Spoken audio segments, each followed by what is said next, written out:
Travis Scott?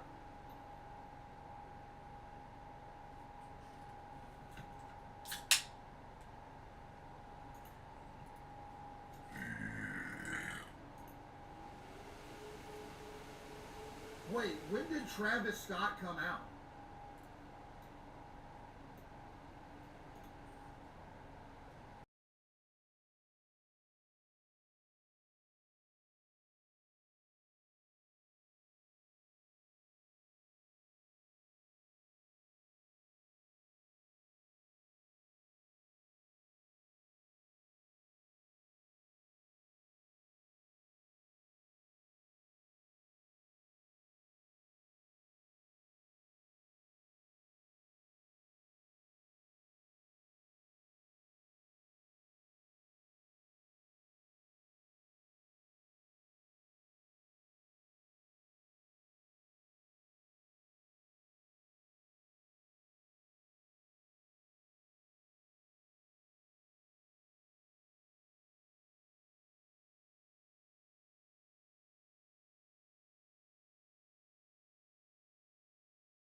nations must praise their gods individually.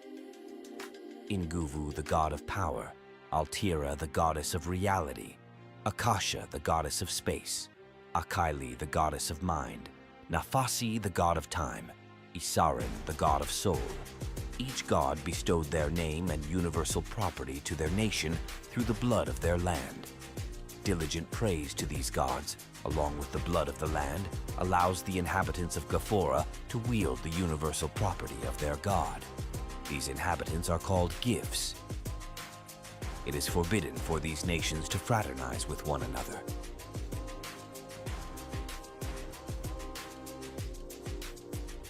Gyphs, the lands of Gafora.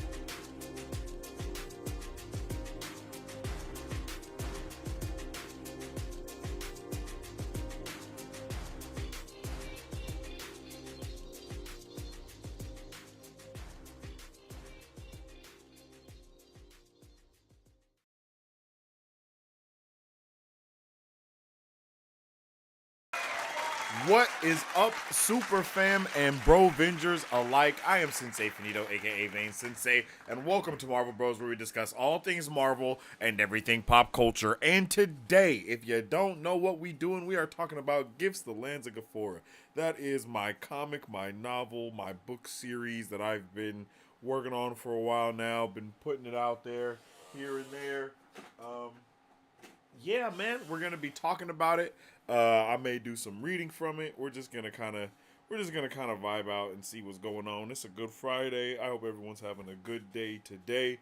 So yeah, we're gonna just kind of go in, nerd out about it, talk about it, answer some non-spoilery questions if there are any, and then, you know, I might do some reading. I'm not sure. I'm a little. I don't know. I don't know if I should do some reading. I don't know if I shouldn't do some reading. You know what I'm saying? It's been a what's going on? Is my stream tweaking?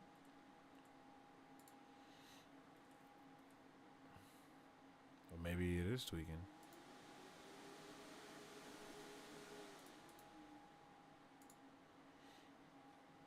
Let me see.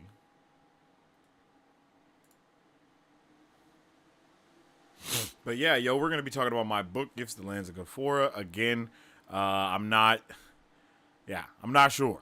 I'm not sure. You know what I'm saying? I've been very, I guess timid is the word to kind of talk about this and go into it. But hey, we're here. I've sent out some alpha copies already. So yeah, man, I'm excited to kind of talk about it and, you know, I guess read it. I don't know what's going on with my stream. Let me know if it's good on y'all side chat, because my stuff is saying that that it's not working right, but I think it is working right. Yeah, I think everything is good. Maybe not.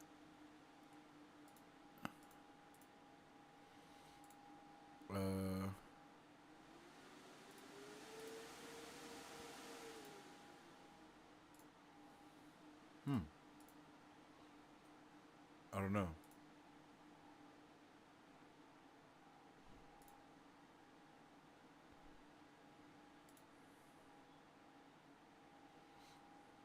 Stream settings. Yeah, I'm not sure what's going on.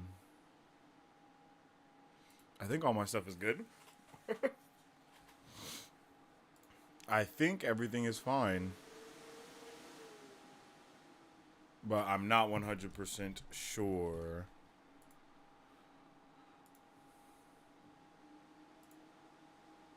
Yeah, I think everything is looking good. I think we're all chill here.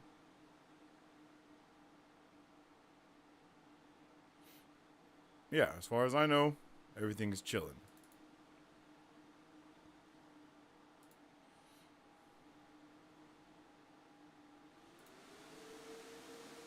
All right. So, anyway, I definitely appreciate everybody for tuning in. If you haven't already, make sure you follow us on social media at Marvel Bros. Okay, all my stuff is starting to tweak as it does sometimes. at Marvel Bros. To stay up to date with all things Marvel and everything pop culture. You can also follow me on social media at Sensei Finito to stay up to date with all my thoughts, theories, and opinions on whatever particular thing I may be partaking in. Of course, check out that weekly podcast wherever you check out your podcasts at. Okay. So yeah, man, I've been working on this for a while. I just recently was connected with a wonderful artist that has really been doing some really good work on basically some of the first steps of concept art for characters, and not just concept art for characters, but also, for other things that are going on within the book and within my world and universe and stuff like that. So I am pretty pumped to kind of get that all going. She's a wonderful artist as well. She does her damn thing, and yeah, I'm pretty excited to see all of what I'm excited to see what she can do, basically, because man, everything that I've seen her do thus far has been really incredible. Yo, what's up with it, Thatch? How you doing, my guy? What's up with it, Chauncey? How you doing? See you guys in the chat. Let me I forgot my chat thing isn't working. I got to use that new chat thing that I found.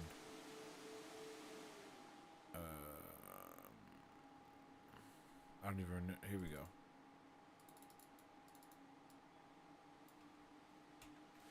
Bam. There we go. Yo, what's up with it, Sean C? Yo, what's up with it, Thatch? How you doing today, bruv? I hope you had a good day so far, man. It's 4:15 for me, so I don't know if you PST as well or what, bruv. You know what I mean? I don't know if your day is coming to an end or if it's just starting. But regardless, I hope you're having a good day, for real, bro. I got me a little monster right here done cracked and slapped back. You know what I'm saying?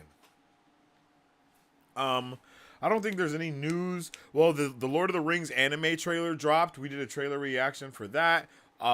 We also checked out something else that happened, but I can't think of what it is. But yeah, so that's all that's happened in the area of that stuff. And then but we also got a reveal of what was going on with what's his name? Tony Stark, Robert Downey Jr. He just put out an article. Well, he was on I think he was on the Hollywood Reporter podcast, and he had let them know a little bit about what had happened. Within what's it called?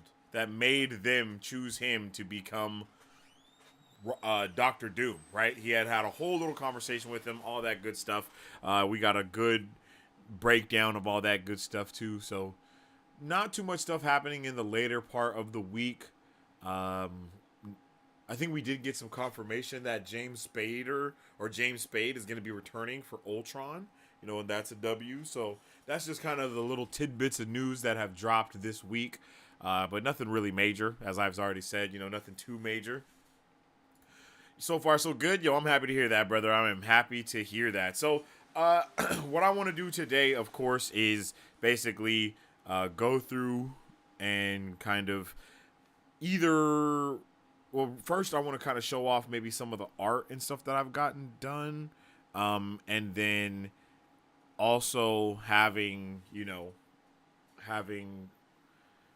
reading possibly the book. Like, I might read it live right now. Like, I'm not sure. That's kind of my vibe, but I'm also not sure what the vibe is, if you understand what I'm saying. Yeah, man, James Spader. Yeah, he's going to be returning as the voice of Ultron in the White Vision series, if I'm not mistaken, and that's going to be called Vision Quest. So yeah, that's that.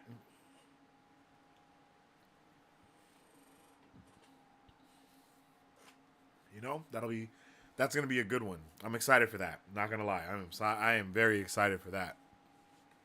Ultron is one of my favorite villains as well. Like, he's definitely one of my favorite villains. He was underused, so I'm happy that they're actually bringing him back, and we're going to be using him a little bit more for the future of the MCU and Vision and all that stuff that's going on there. So who knows what that could bring, but I'm excited for whatever it is, because James Spader is one hell of an actor, and then Ultron was one hell of a villain because of one hell of an actor. So getting all that stuff back together again, it's a smart idea, and it's a really good it's a good plot on them. I hope it all makes sense. I hope everything sticks together real nicely. No Diddy and all that stuff for real. Because I love Ultron. And, he was low-key wasted in the MCU, but at the same time, we could capitalize on a lot of the stuff that was even done with that character anyway. So. But yeah, I guess we can talk chapter titles a little bit as well. I'll go from the newest stuff to the oldest stuff, basically. And the newest stuff is I have character designs and things like that already done and made. And then, of course, like I said, we can also go through the chapters, at least chapter names, because even if I don't read today, I still want to kind of talk about the book and stuff like that. And I might read. I think I just might read it because it's like, why? It's really why not at this point. But yeah, so if you guys don't know, I have been working on a story, a novel, a comic for a very long time now. Well, it feels like a long time, but realistically, I haven't been working on the actual story that long. I've been working on the world a lot longer than I have the story, because it started off as, me being a nerd and a lore junkie, kind of just wanting to create lore and, you know what I mean? Create lore about a world. And I did that. I ended up just kind of creating something from the other things that I loved. And I just started writing and writing and writing, basically. And what I ended up writing was kind of the book of lore, I like to call it, for the world of what's going on, creating the different, what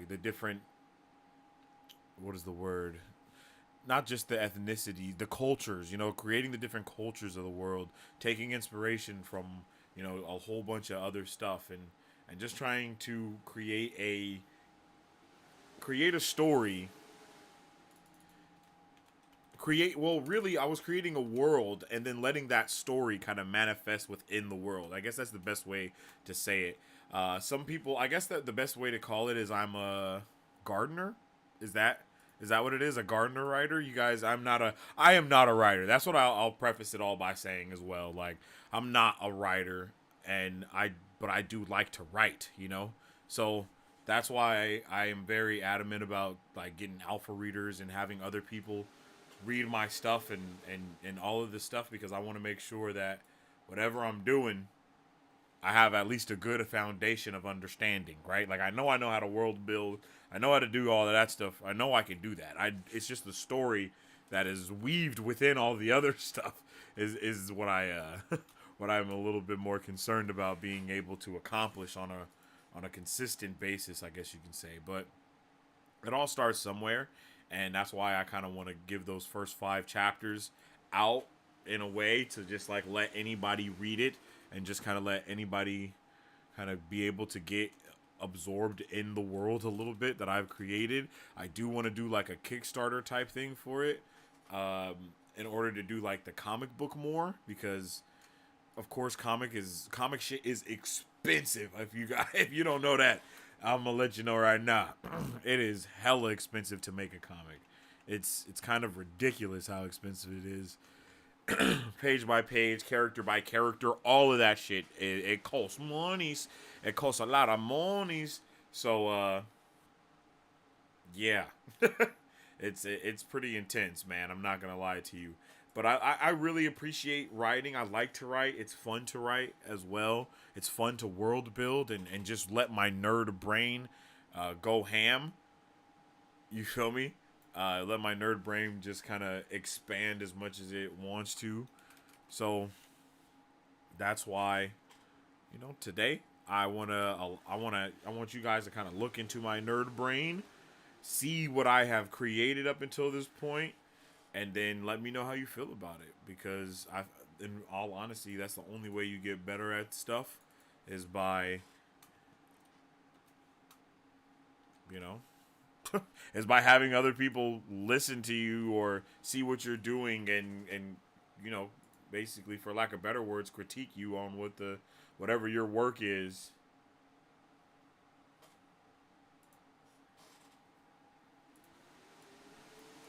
But let me know in the comments, have you guys ever wrote a story? Have you ever created a universe or even a magic system or something along the lines of that?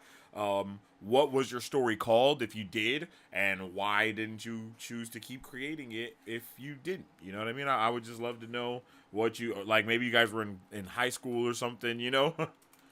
Like, or whatever. I want to know. I just want to know. Have you guys ever created your own universe or story? Actually, let's poll that, huh? Start a poll. Have you ever created your own story? Your own story. Start poll. And tell me about your story if you have, you know?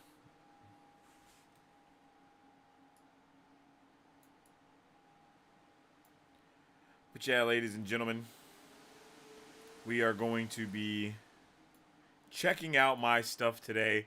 I'll be reading you guys the prologue. I'm all talking about it for sure now, but I'm really not sure. But that's what I want to do. I want to read you guys the prologue and maybe 5 or 6 I think the first 5 chapters, because I think the 6th chapter is the one I haven't. Yeah, the 6th chapter is something different. I went back and kind of rewrote this story actually.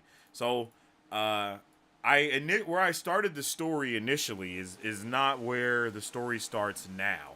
And that was after, just kind of looking at it and going back to it and kind of being like, man, I feel like I'm missing out on a little bit of on a lot of bit of context. You know what I mean? I want to care more about the characters that have been introduced.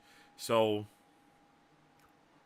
that's why I went back and kind of rewrote the story in a way, or added to the story in a way that allowed us to kind of get to know the character a little bit more before we just get into an action sequence or whatever you want to call it, right? Because when I started everything, it was sparked from an idea of wanting to world build and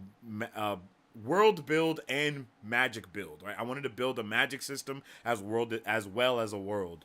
So I did. That's kind of just what I did. Just sitting there, just nerding out and kind of thinking of the things that I've loved, the stories that have been told that I've partook in, and what stood out to me the most about different things. And I just wanted to kind of see what I could do with something like that. Because I love Marvel. I love the Infinity Saga of Marvel. I love the Infinity Gauntlet as a weapon and the Infinity Stones.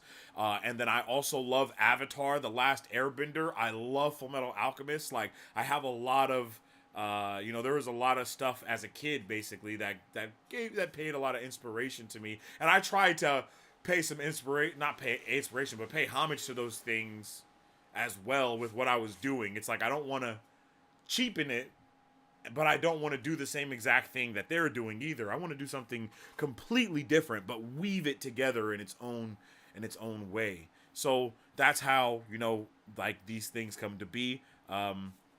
Basically, Nguvu, Altira, all the gods of this world, they're all representatives, or they are all basically what do they say about the Lord Ruler? He is a sliver of infinity. Each one of the gods is a sliver of the universe, basically. You know what I mean? Like they are each a piece of the universe that makes up the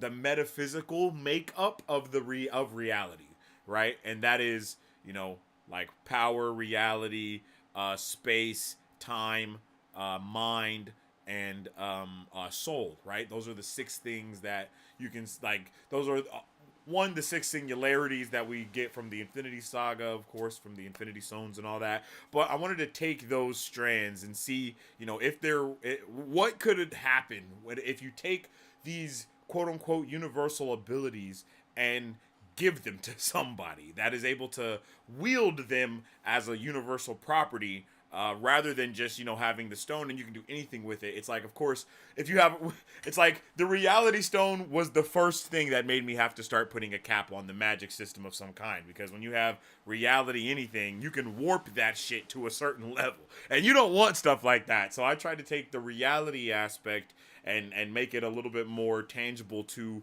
the reality of the world and the real things that make up the world, and the alchemy of the world, the properties of the world, So just again, I just kind of want to give a little bit more context of just how all this world came to be, of these gods and these lands and how everything works together. It's just it's a lot that I don't want to, I want to just tell everything, right? Because it's my world and I want you to know everything about it. But at the same time, I also want the story to be able to speak for the world itself, and me not have to kind of hold anyone's hand within the story.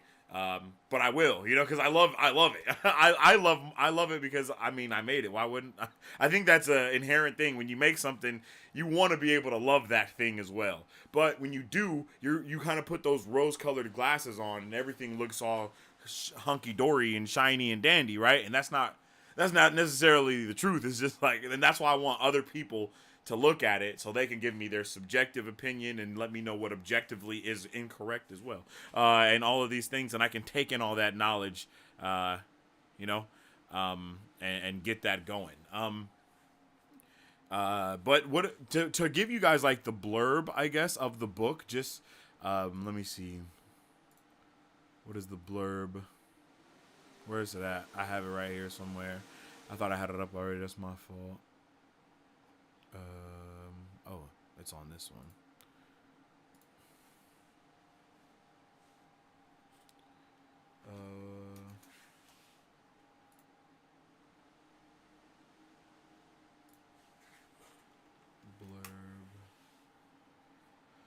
Blurb. Here we go.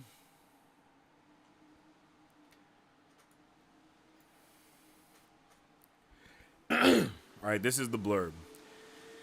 In the segregated lands of Gafora, where universal properties are wielded like magic, this story follows these wielders of cosmic power on their epic journey to find out the truth behind the truth as they fight for the lives of Gyphs and all Gaforian kind. Gyphs is set in the lands of Gafora, where six nations live divided. The gods of Gafora bestow their name and universal property to their nation through the blood of their land. Nguvu, the god of power, Altira, the goddess of reality, Akasha, the goddess of space, Akaili, the goddess of mind, Nafasi, the god of time, and Isserin, the god of soul. Diligent praise to these gods, along with the blood of the land, allows the inhabitants of Gafora to wield the universal property of their god. These inhabitants are called Gyphs, and this is their story. It is forbidden for these nations to fraternize with one another. So that is the blurb of Gyphs, the lands of Gafora. So I am really excited to kind of, dive into this a lot more. And I think I'm just going to kind of go into the reading a little bit more now, because I don't want to give away too much of the story until I go through the reading first. And then I'll talk about everything else afterwards. So that's probably what's going to happen now. Let's see. Ultron for sure deserved more time, so that's great. I agree with that completely. Hopefully the White Vision thing ties into the Doom thing. Maybe Ultron's Tony Stark's issues will cause drama with Tony Von Doom. Tony Von Doom is hilarious. I didn't get very far in the actual story part, but I had a world and some basic lore stuff laid out with a map, of course. Yo, maps are amazing. I've been actually redesigning my map a little bit as well. I had all of the continents and stuff kind of grouped up a little bit more, but now I've kind of spread things out a little bit more so we can have a little bit more space between the different continents, and because I want a little bit more storytelling to happen between the distances between things, and I need a little bit, I want some time to let these stories kind of manifest themselves in a way. So I had to kind of take the world that was a little bit scrunched up in the middle and kind of just stretch it all out and put a lot of space between the things. I'm excited to hear the details. So far, I love the world building. Appreciate you, brother. Won't be able to stay super long. I have to be up super early again. Yo, tomorrow is like Saturday, brother. Don't you got to be up early on a Saturday, man? They got you working, brother. They got you working, brother. I'm sorry, G. I'm sorry. I put my email down a while back for the beta reading thing, and I haven't seen anything yet. I think if you're in the Discord, you should. That's where the beta copy is in the Discord, brother. So I think you're in there if I'm not mistaken. Let me at you in it real quick. Are you in here? Oh no, you're not in the Discord. Yeah, you're not. I thought you were in here, but you're not in the Cord, unfortunately. But let me send you an invite real quick, because I know you sent a. I could have swore I sent you an invite through Discord. Maybe I'm tweaking. Let me invite.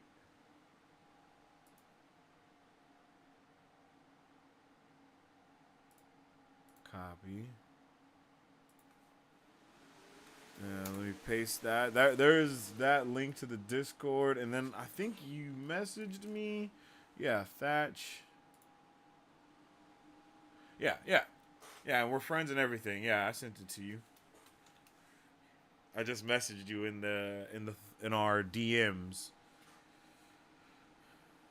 Maybe you are in the Cord.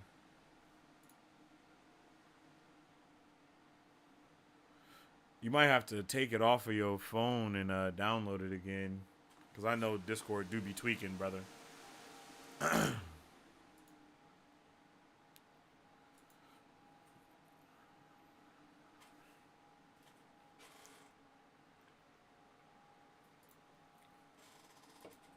Cool. Distance is good for the individual cultures too. They can have more time to develop before contact. Yeah, man, and there's a lot of stuff going on within the world also that stops them from being able to do certain things. A lot of, so it's like I want to be able to make sure these things are very basically planned out, thought out, put together correctly. Let me actually.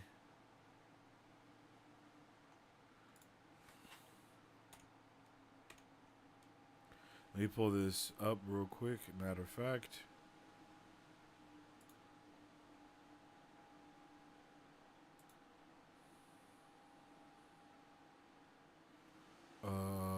Oh, it's right here. I'm tweaking.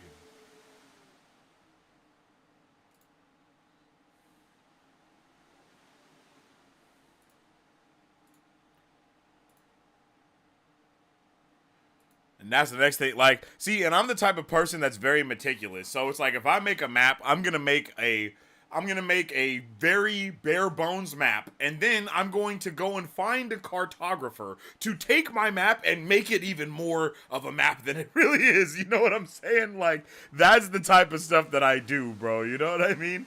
Like, that's how my brain works. It's like I know that It's like I know that I can't do everything, but I also know that I have a design in my mind. So let's take this design and refine it in a way. What way? Who knows?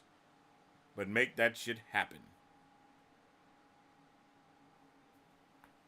Let's see.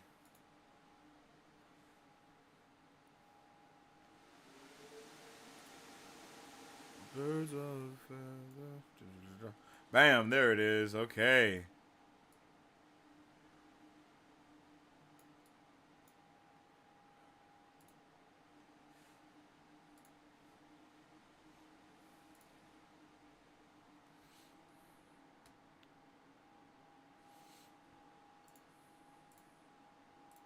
Bam. Okay, so Gyphs, the lands of Gafora, of course. And here is the map that, so the more refined map. You know, again, I'm not a cartographer, so this is just, you know, what I put together off my brain hole. We start what we do here, over here. Like the story starts in this area right here, specifically here. From here to there, you know what I mean? We kind of move around and do certain things.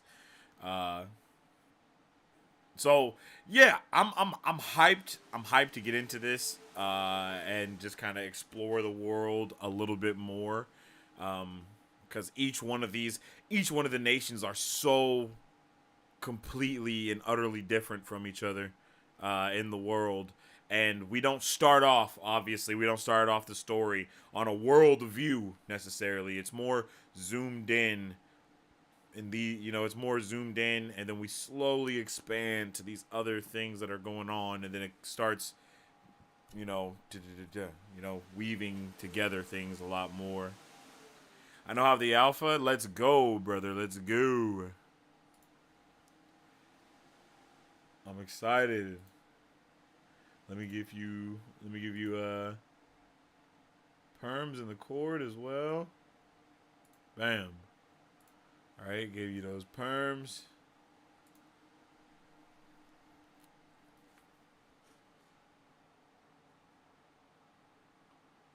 Bam. All right, you got perms and all that good stuff. I hope you like it.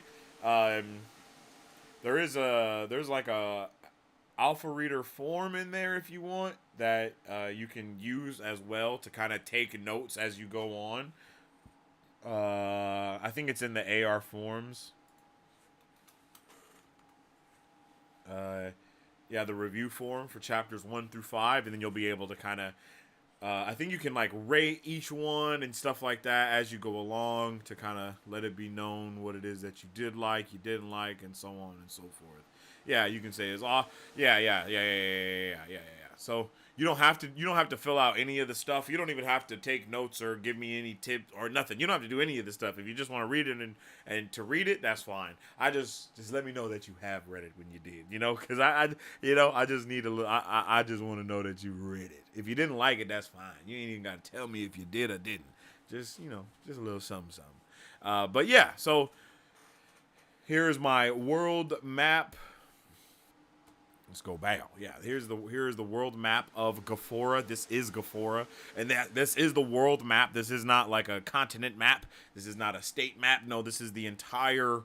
These are all the continentals of the world. Again, I know everything is just green. Don't worry, things do work the same way our world works. It's cold in places and warm in places and all that good stuff. Again, I just need a cartographer to go through, make the mountains, and do all the things. If anybody knows a cartographer, drop them in the chat. You know what I mean? You know what I'm saying? Drop them in the chat. Let me know. Flat Earth or globe? I'm pretty sure I'm going for the globe thing. It started off as possibly doing a flat Earth thing, but I'm like... Because I'm pretty sure, like I'm at least 90% sure that the world of Avatar: The Last Airbender is a flat Earth world. You know what I mean? I'm pretty sure it's flat. I'm pretty sure it works off of it being a flat Earth, with especially how just certain things that they do and how the flat Earth model, quote unquote, is supposed to work. I'm pretty sure that's what that is. You know what I mean? Like, there are a lot of similarities. There are a ton of similarities. But also it did raise issues with like going from place to place, because it's like, but in our real world, we don't travel this way. You know what I mean? We only travel like the world as a flat Earth, to be completely honest. Like, that's how, a lot of the flight travel plans go. You don't really go this way. You don't go this way too much to get over here. You usually like take a plane from here to here, then you go from here to here, then you go from here to here, then you go from here to here, then you go from here to here, then you go here. You know what I mean? Like, so that's kind of, I don't know. That's kind of interesting. You know what I mean? Bow, bow, bow, bow, bow, bow, bow, bow, bow, bow, all that stuff. So, but I don't want to necessarily have it be like that. Like literally, actually, in the story, right, I got to a part where they need to travel to this area from this area, and they have this thing where they can do a certain thing. So it was like, why wouldn't they just go this way? There's actually no reason. Like, there's not really a good reason to explain why we don't travel just across the waters. But I think it's because there is so much water going from this direction to this direction, then coming back over here and landing here. So, like you know what I mean? I think just doing that alone, I don't know if it's worth. It doesn't seem like it's worth it when you could have people flying all these other places and dropping them off along the way to go here. I don't know. I didn't make flight plans or flight paths, so I got to do a little bit of research on that. Waterbenders have tides. How does that work on a flat plane? It could be explained for them that it happens because the moon may still work the same way, especially because their moon is directly tied to spirits, right? Like, so their waterbending, the moon, and the way that the waves work is all tied to the spiritual plane or the spiritual realm or to the spirits in some way, shape, or form in Avatar: The Last Airbender specifically, right? Because that's when General Zhao, when he kills the koi fish, the moon goes out, and then everything changes and the water bending stops. You know what I'm saying? So everything is connected in those different ways like that. So that could be how it works on that. If it is a flat Earth, I'm not saying, I don't know for sure that Avatar: The Last Airbender world is a flat Earth, but the globe model for it doesn't really work as well, especially with how small it is. But because the world of Avatar: The Last Airbender, if it was an actual planet, it would be hella small. Like, it would be probably half of the size of the actual Earth, if I'm not mistaken.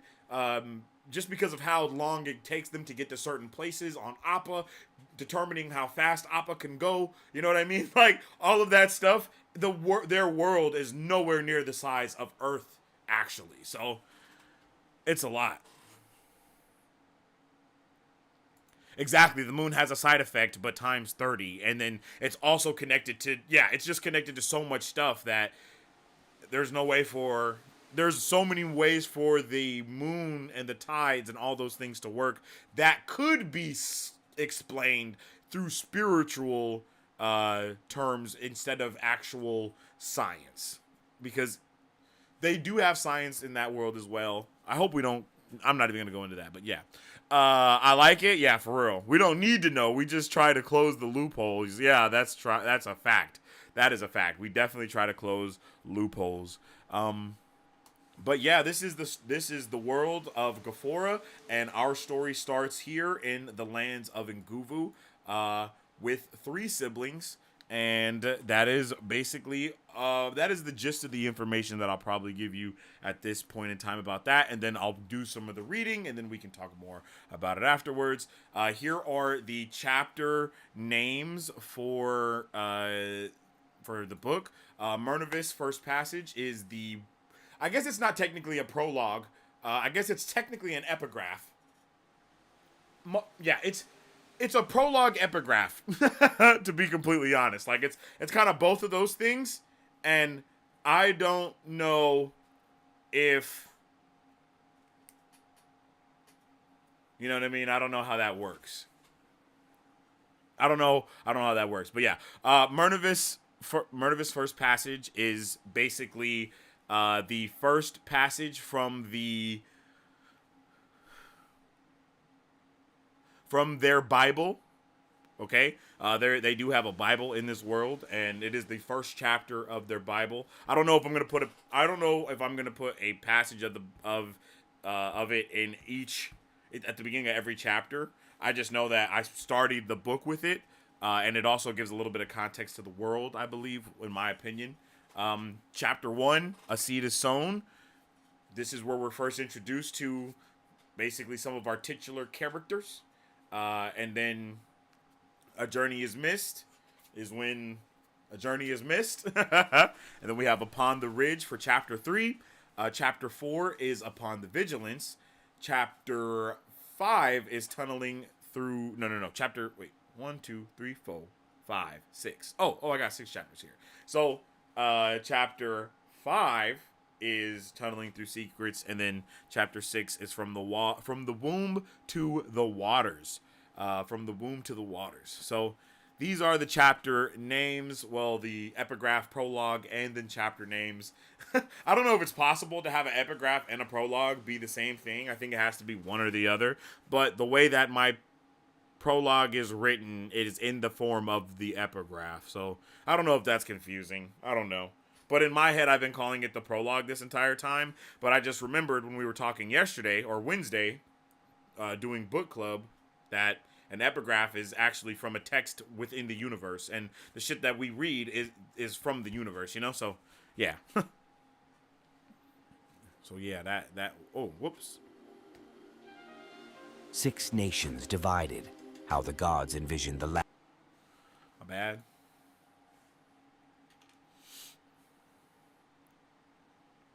And then, oh, I guess the last thing that I can show you before we get into it further is the magic system, which is what I call the divinity table.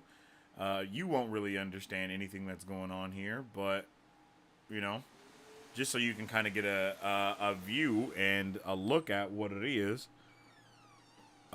This is the divinity table, which is the magic system of the world. Everything is kind of weaved in together between universal properties, the 7 Kais, and other things like that. A bunch of terms you guys don't understand, but everything does go together in one way, shape, or form. Every person that can... What is it? It's like every person that can... Every wielder isn't a Gyph, but every Gyph is a wielder type of vibe is basically how it works. Of course, there's a lot more intricate things that go on here that will be explained throughout the story. But basically, you have your 6 universal properties here. That is basically the foundation of not just the magic system, but it is the foundation of the entire universe that this world exists in. This world exists in. And of course, as it goes, the comprehension level that you have with the 5 pillars and the divinity table is directly connected to how well you can use said magic system. So there are 5 pillars in the magic system that basically kind of bring everything together. And the first pillar is comprehension. The second pillar is divinity. The third pillar is the 7 Kais and divination. The fourth pillar are the abilities. And then, of course, the fifth pillar are the properties. So starting with comprehension, that's the ability to process the knowledge of the 5 pillars, understand its meaning, and integrate it with what the user already knows. Divinity is the spirit energy in all living things. It flows throughout the body after the opening of one's chakra nodes. Divinity can be wielded by anyone. The 7 Kais in divination allows a living being to use and manipulate their own divinity. This act is obviously, once again, it's called divination. Your chakra nodes have to be opened before you can utilize divination, but the use or even mastering of the 7 Kais does not mean that someone is a Gyph. So the 7 Kais are these things that you see in the outer ring: Nin Kai, Tin Kai, Zet Kai, Yao Kai, Rin Kai, and Jut Kai. And then the abilities are, there are 6 key abilities that correlate to the type of Gyph a person is. Each ability allows the user to wield their Gyph in an offensive or a defensive manner. And then there are 6 key properties that make up the universe. Each of these properties are depicted by the 6 gods. These properties are wielded by Gyphs relative to the gods they are serving and or directly connected to. So basically, you start off with one of these 6 powers here, and these 6 properties can manifest themselves into one of these 6 abilities.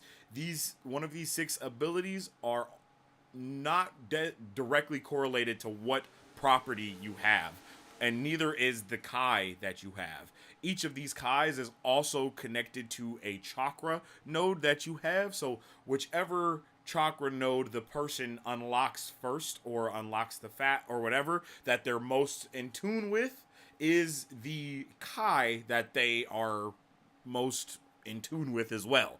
And then those Kais are directly connected to the outer ring of creation, earth, air, destruction, fire, water, all those things. So everything kind of works together in a complete system. Like the way I see this magic system, the way I see this table is everything is moving together. Like the outer ring is moving, the inner ring is moving, the star is moving, and the other thing is moving, and then the thing in the middle is moving. And then basically it's like you could have like a right here you could have like an arrow, right? And then it's like you could spin the whole thing and then it stops and it goes ding ding ding ding, and then whatever thing lands on each one of these is what that character's power is, what their ability is, the extension of their power, how far it goes, etc etc etc etc.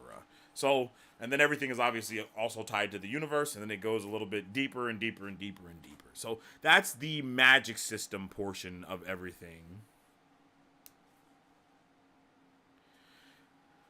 But yeah, so that is that. I mean, no, for sure. Yeah, I feel you there. Just got here. Avatar World is 100% a globe. Remember the planetarium in the library. Yo, what's up with that, Marisu? Yeah, I do. It wasn't the planetarium low-key like a flat Earth type of thing too? Because when they went into the place and they start spinning the thing around, the thing starts going around them, but it only goes in the dome. Like it's not a full globe. It's just a dome. You know? So I don't know if that means anything, but that place was definitely just a dome, you know? And there was no other world out, you know what I'm saying? I don't know. Marisu. I love me some epigraphs. Yes, sir. Epigraphs are amazing. I love anything in context of the world. The divinity table goes hard. Yo, I appreciate you. I appreciate you. I appreciate you. I think, Marisu, I think you're the one that told me something about the roll of the dice, or as the dice roll. That's what it is. Yeah, and that I took that to heart, and I'm telling you, I'm about to start making characters off of that, because you can just take a couple 6-sided dice, roll them, and then whatever each one is, it can correlate to whatever each one of these is, and then that's whatever power that they have from said magic system. Fire. Have you thought about turning this into a video game instead of a book? No, I've never thought of that. Many people have told me that they want me to make a D&D campaign within my universe, because that's literally, that is the main thing that I have been told, is that people want to play my game as a TTRPG, like a tabletop RPG, and I should make that. You know what I mean? Like, because they're like, yo, I could roll the dice in order to get everything, and da-da-da-da, and then your world is all intricate, and da-da-da-da. I'm like, yeah, that is all true, and that's something that I might also do. You know what I mean? There's no reason to not do, there's no reason to not do everything. And I will. We were doing a poker night for a while, and the bros were like, yo, let's do D&D in your world, like, and you just write the story of what's gonna happen. And I would do that. That sounds amazing. I would love to do something like that, but I don't know how. I've never done anything like that before. I've never been a dungeon master. I do think that would be a cool thing to do if we could here on the channel. Like, I don't know how it would be possible for me to hold a D&D game with chat and I be the dungeon master. I don't think that's even possible at all. But if it was possible, that would be amazing.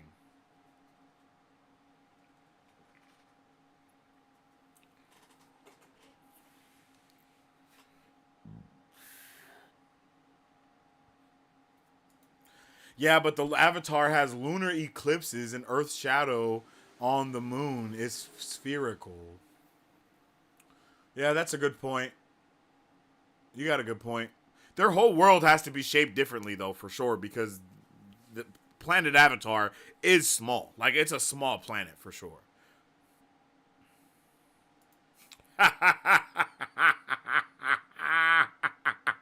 That would be crazy. The shadow is a giant moon. That would be crazy. There are ways to do online remote D&D sessions and record it. That would be freaking dope. I would love to do something like that, for real. I would love to do something like that. And then that would be a crazy way to introduce someone to the world. Like, all right, bro, like, this is who, like, here is my world. The way I'm going to show you my world is by throwing you in it, and you get to be a character inside of the world. I would love to do that even, I would love to do that and then make whatever the story is a comic. That would be freaking dope. I'm not gonna lie, that would be raw.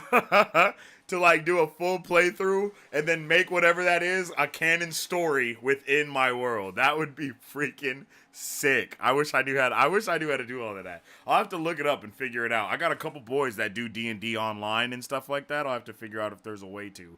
And I know there's a lot of different chat bots that let you do stuff as well, so that all would be crazy lit.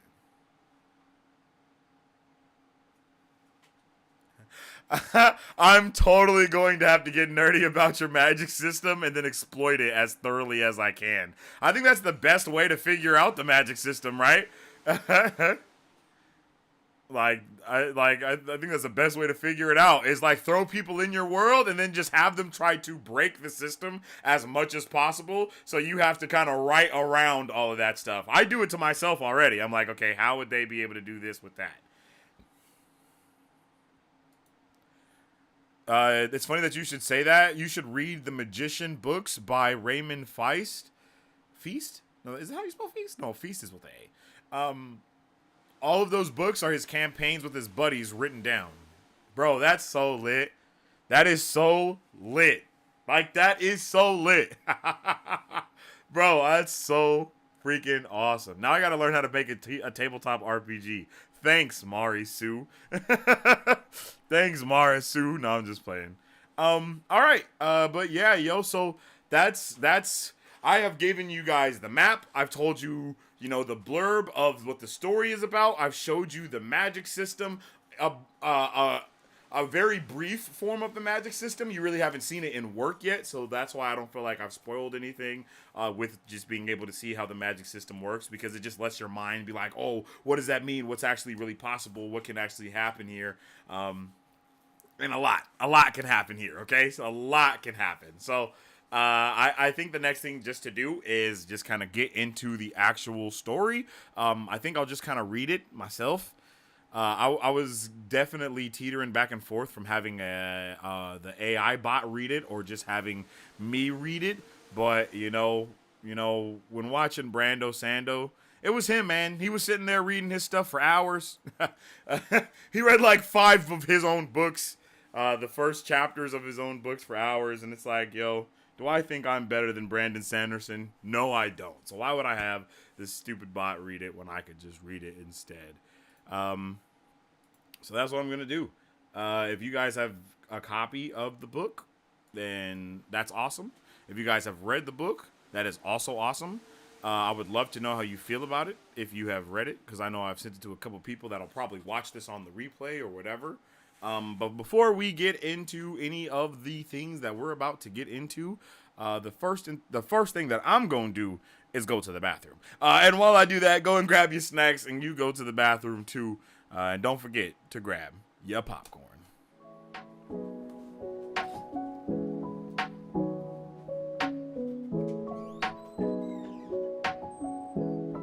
Hi, my name is Dominique Pruitt, and I started Don's Bon Gourmet Popcorn LLC in the summer of 2021 to introduce delicious and unique flavored popcorn not found anywhere else in the world. Why, you ask? Because I make it in my home with love, just for you.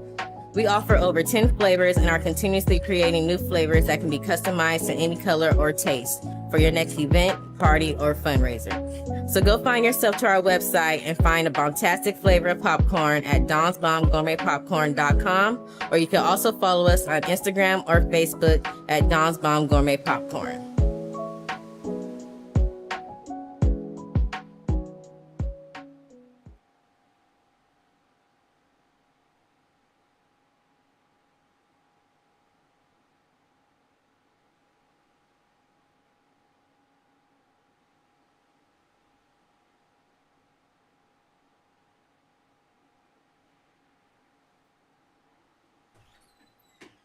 Damn.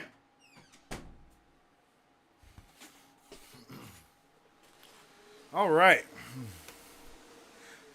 Ladies and gentlemen.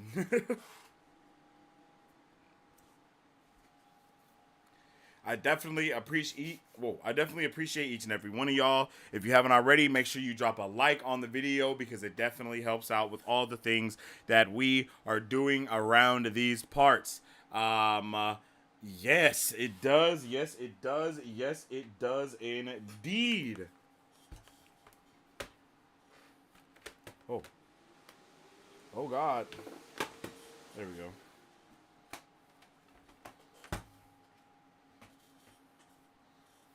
All right, let's get into this for shizzle.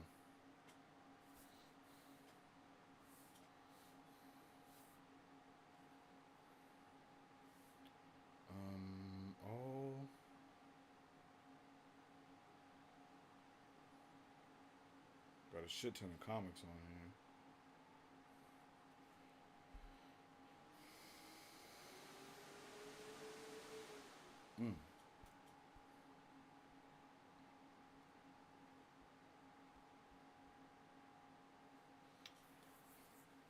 Book 1 in Guvu.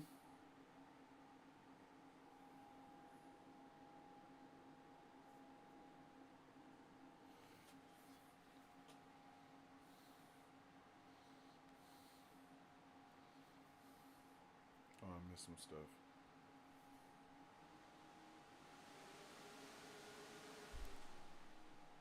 Oh, I guess I didn't miss stuff.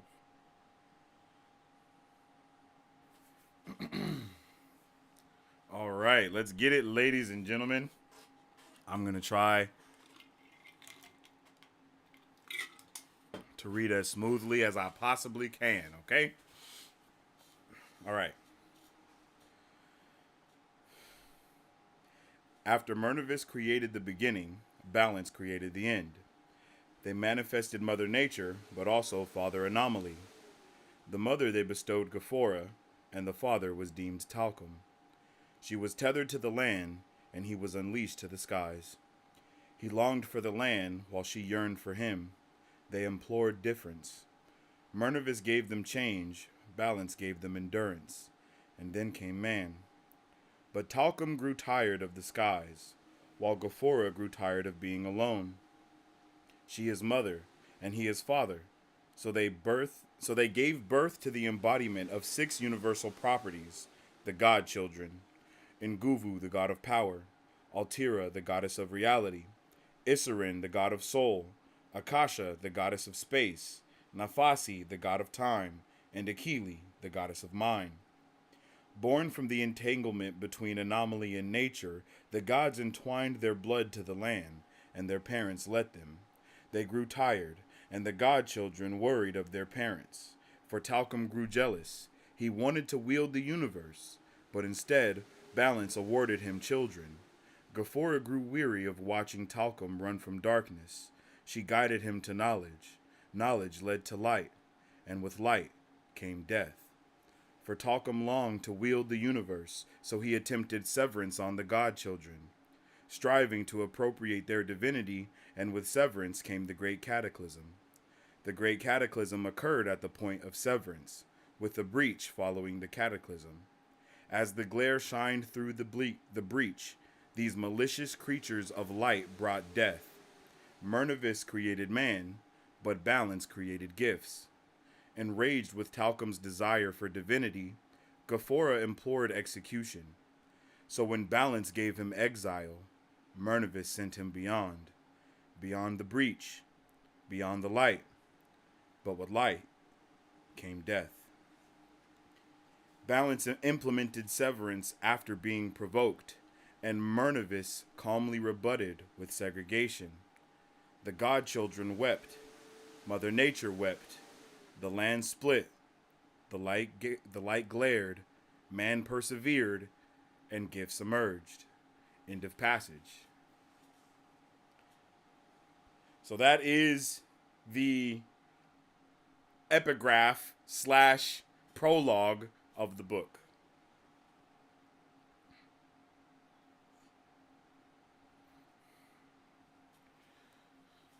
And then we get the map of where we are.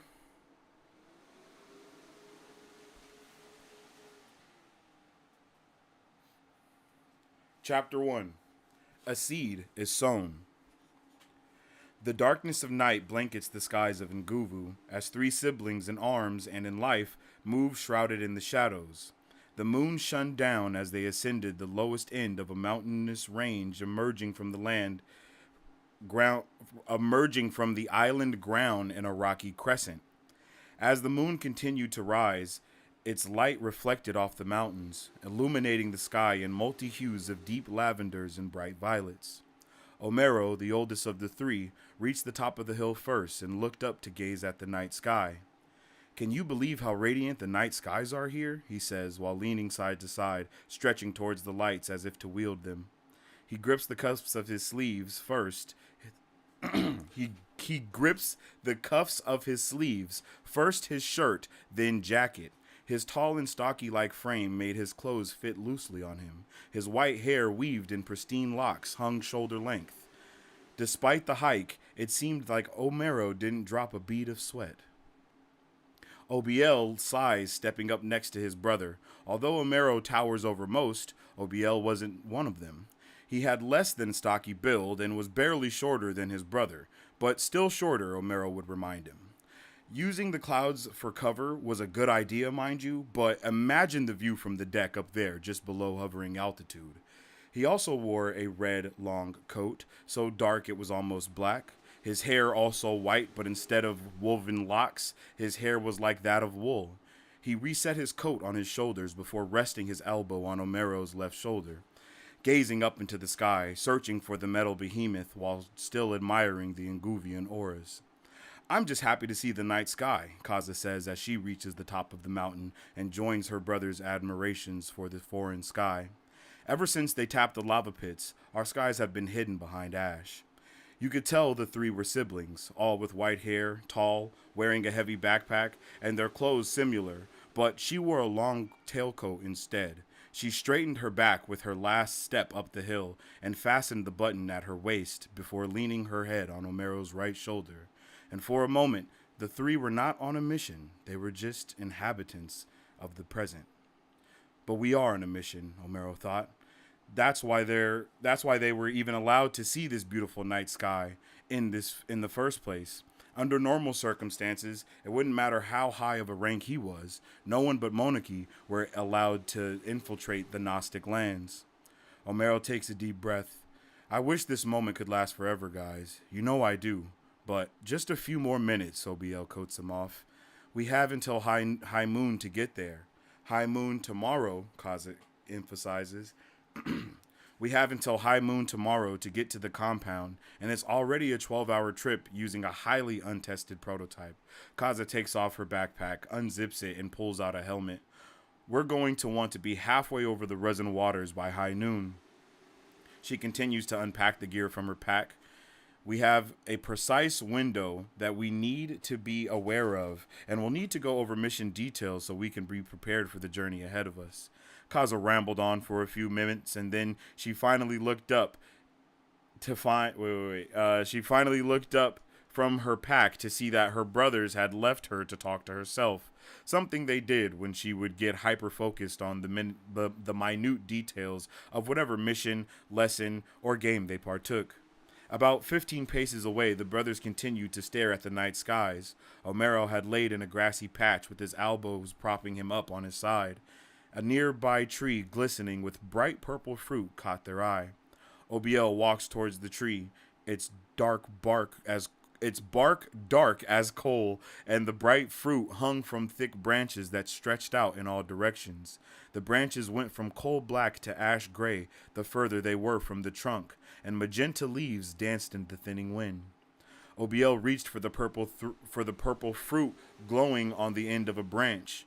The fruit sat in a bunch of 3 connected to the tree by the stems. He plucked the bunch from the tree before turning to Omero, holding them up by the stem. "Are you ready for a powerful Nguvian feast?" OBL jokes, just loud enough to also catch Kaza's attention. He dangled the fruit up and down in the air, causing them to bounce off each other. Energy rippled across the fruit with each impact. Her eyes widened and she quickened over to OBL, her arms stretched towards the fruit. He pulls it away from her reach right as she was going to grab it, chuckling to himself, then hands the fruit to Kaza. She wasn't chuckling. You found a triple poppy. Kaza realizes her outburst a second too late. OBL and Omero share a concerned look. Bloody magma, how the hell do you know that, Kaza? Omero questions. Kaza sighs. Poppies are fruit thought to be of myth. It said the fruit of the trees harness the Nguvian esnotopes that bleeds into these lands. She says, bouncing the fruit in her hand in front of her face, watching the energy radiate. The tradition of the triple poppy is to pluck it from the tree, keeping the fruit intact with the stem. Then 3 people are supposed to each grab a fruit, and then they pull it apart. She analyzes the soft, round, slightly furry fruit. After the fruit is consumed, whoever has the stem is supposed to take it and the seeds of the 3 fruits, given willingly by the other 2, grind the pits and stems and mix it up with tea brewed from the poppy leaves, giving them access to ancient divinity. Silence argued between the siblings, and the brothers longed in concern. Being in Gnostic lands is one thing, Omero says, rubbing his forehead, but the depths of that information is blasphemous, OBL blurts out. Treacherous, he continues, and cause for exile if anyone else was to overhear you, sister. He places a hand on Kaza's shoulder and squeezes tenderly. How do you know this, Za? I'm cursed with an unquenchable thirst for identifying the unknown. This isn't unknown, it's forbidden, Kaza, Omero tells her. Is that why you were so eager to go on this mission? He steps forward. This isn't some expedition. To be fair, bro, you were just laying in the grass playing with flowers, OBO points out, and Kaza snorts, trying to snuff out a chuckle. Omero scowls at them both before sighing, rubbing his forehead again. So, do we pull on 3, or, OBL says, cutting the silence. This is sacrilege, Omero says. No, it's knowledge, she rebuttals. But knowledge leads to light, Omero recites. And with light comes death, OBL finishes his sentence. No need to quote script to us, brother, he rolls his eyes. We studied the Omri just the same as you. Then you know that nothing good can come from this, he says, continuing to argue his point. We are already disobeying Altira by setting foot in these lands. Omero walks towards the tree. And now you wish to consume the divine fruit, blessed by a god that is not our own? He says, pointing at the tree. Does that really sound like the knowledgeable thing to you? He looks at Kaza, as if waiting for a response he knew she had. To either of you, he finished, looking at OBL. Brother, you said it best. We are already in a Gnostic land. We will be sleeping under these foreign skies. OBL grabs his siblings' forearms and brings them closer together. We 3 are in a place no Altirans but arbitros forgotten by time have been since forever. When in the lands of your enemy, live like your enemy, Kaza recites, holding up the triple poppy by the stem. OBL grabs one of the fruits, not pulling it, but holding it in his hand. Whoa, it's furry. He runs his thumb across the fruit, resting his hand before giving it a firm squeeze. It feels firm and juicy, he says. If you blemish the fruit at all, the ritual won't be able to continue, Kaza tells him. Bloody magma. Nguvian rituals are first day here, and you're both ready to convert? Just grab the bloody fruit, bro, she says, grabbing a poppy and letting go of the stem, leaving the fruit swaying towards Omero. He rubbed his forehead 3 more times, each time harder than the last. He thought he must have rubbed off some pigmentation in the midst of all this emotional distress. Fine, he says, reaching for the final fruit. OBL shakes his fist triumphantly. Let's go, family bonding, he exclaims, causing the siblings to share in a little laugh. Each still holding the fruit gently in their hand. They were all excited for whatever come next. The subtle laughter subsided, and the 3 shared a look, then looked up at the night sky as if it was their last moment together. They took a deep breath. On 3, on go. 1, Omero starts. 2, Kaza continues. 3, OBL says, while a feeling of dreadful urgency rushed over him. Go, they all said, trying to pull each of their fruits from the connection. The 3 all checked their fruits, but only one of them had the stem. Kaza took a bite, and her mouth began to salivate rapidly as a tart, sour flavor rushed against her taste buds. The purplish red juices flowed from the corners of her plump lips. The juices would surely stain her light skin, so she wiped her mouth with the sleeve of her jacket before going in for another bite, hoping it would be sweeter than the first. OBL takes a bite, and the once soft but firm poppy fruit mushed with his bite, and an overflow of savory sweetness drowned all other thoughts from OBL's mind.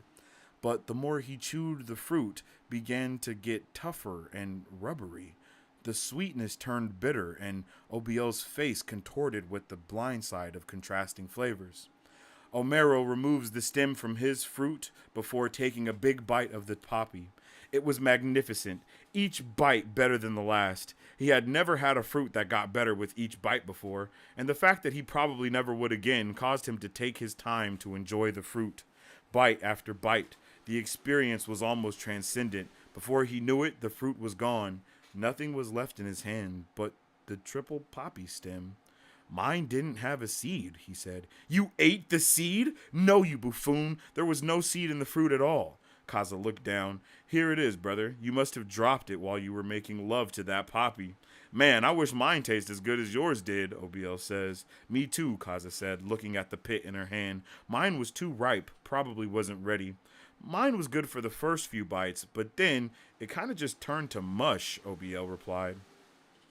Well, as the eldest, and the only one that didn't want the damn fruit in the first place, I'm happy to say mine was absolutely delectable, Omero says brashly, letting out a bellowing laugh at the irony of the situation. OBL and Kaza looked at Omero annoyingly. Kaza walked up to the poppy tree and began removing its magenta leaves. Omero's laughter subsided. She walked back to her unpacked bag and finds the mortar and pestle. After putting the leaves in the mortar, she gestures her brothers over to her. Give me the poppy seed and the stem you have, Omi. And Obi, I need yours too. She opens her hands to the both of them. And Omi, can you heat up some water, please? Without delay, the two did as their sister asked. Omi knelt down, drawing a circle into the dirt, and then a smaller circle within that one, creating a ringed border. He then marked 4 sigils within the border, each representing the elements. He created spiraling lines from the corners of the circle to the out of the border. He went into his pack and pulled out a kettle and set it in the middle of the ring. Obi stared at the design scribed into the ground. So, do you need to draw that circle every time you wield? He asks. To wield? No. I can harness divination same as you. That knowledge bleeds into wielding Altira, he says, standing up. But every time I want to practice alchemy, an alteration ring is necessary. Omero puts his hands out in front of him to begin divination. The ring represents a circle with his hands. The ring represents the continuous cycle of energy acting as the conduit for the Alterian energy I wield. Omero makes a circle with his hands, touching the tips of his thumbs and index fingers together while closing the other.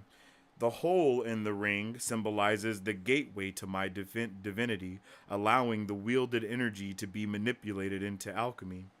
He changes the shape of his fingers to a triangle. Within the ringed border, alchemic sigils are etched in, each sigil based on the elements being converted. Each sigil is based on the elements being converted. Keeping his hands close, he extends his arms out, and energy, red and aura, begins siphoning from his hands to the alteration symbol, causing it to glow the same hue. The water began to boil. Unfortunately, my comprehension doesn't exceed past the 7 Kais, OBL chuckles. I mean, if I didn't master those, I wouldn't even be able to experience this with you guys. He looks up at the sky again, absorbing every second. I guess technically I can still ascend, he said, looking down at clenched fists. I've mastered the Kais, and if I ascend now, I'd be almost as strong as you two. Sorry, little brother, you're about 3 years too late. Most Gyphs ascend before puberty, Kaza says, finishing grinding the ingredients into a fine substance. We aren't even supposed to be wielding at all. We've been sanctioned to level 7 divination, and that's only if we get caught. Don't you lecture me on use of wielding, you heretic. Omero punches the air in her direction. I'm just saying, brother. She goes back to brew the tea. Besides, what's with all the theatrics, Omi? Why are you drawing in the dirt like a child? He's been teaching me. I know I can't wield, but I at least want to know how to do it, Obi responds, flicking Kaza's forehead playfully. I guess you're not the only one cursed with an unquenchable thirst for identifying the unknown, he mocks. Silence awkwardly interrupts the three, and the whistling kettle shoved the silence out of the way. Kaza pours the water over the crushed ingredients that were held in a wired container for straining the tea. I've been seeing Morin, she says, pouring the first cup for Omero and handing it to him. He grabs it without response or hesitation. OBL stares in shock. The monarchy? He exclaims. Yes, the monarchy. But that's forbidden. It seems Za's doing a lot of forbidden things lately, Omero says, sipping the tea. It was sweet. So what's your plan to get us all tossed in lava this time? OBL covers his mouth, gasping slightly. He looks at Kaza. Is the fruit actually poisonous or something? OBL stammers out. His sister cackled in the way she did when she thought someone had said the most nonsensical thing that could have ever been muttered. My bad. She laughed alone, and Omero gave his tea a second look before sipping it clean and shaking it towards OBL to fill it again. OBL grabbed the tea kettle and refilled Omero's cup. He takes another sip. So is he who told you all of those things you should not know? He rubs his head for the 1000th time. Bloody magma, Za. If anyone finds out about this, they'll exile you to the light. The severity of Kaza's actions seemed to weigh heavier on him than he thought they should. What are you thinking, Za? Monarchy are orphaned, abandoned by their lineage, are sovereignly committed to all the lands. They omit love for knowledge. He finishes his second cup of tea and then pours the last one himself. Is that who you would bind your name to? Kaza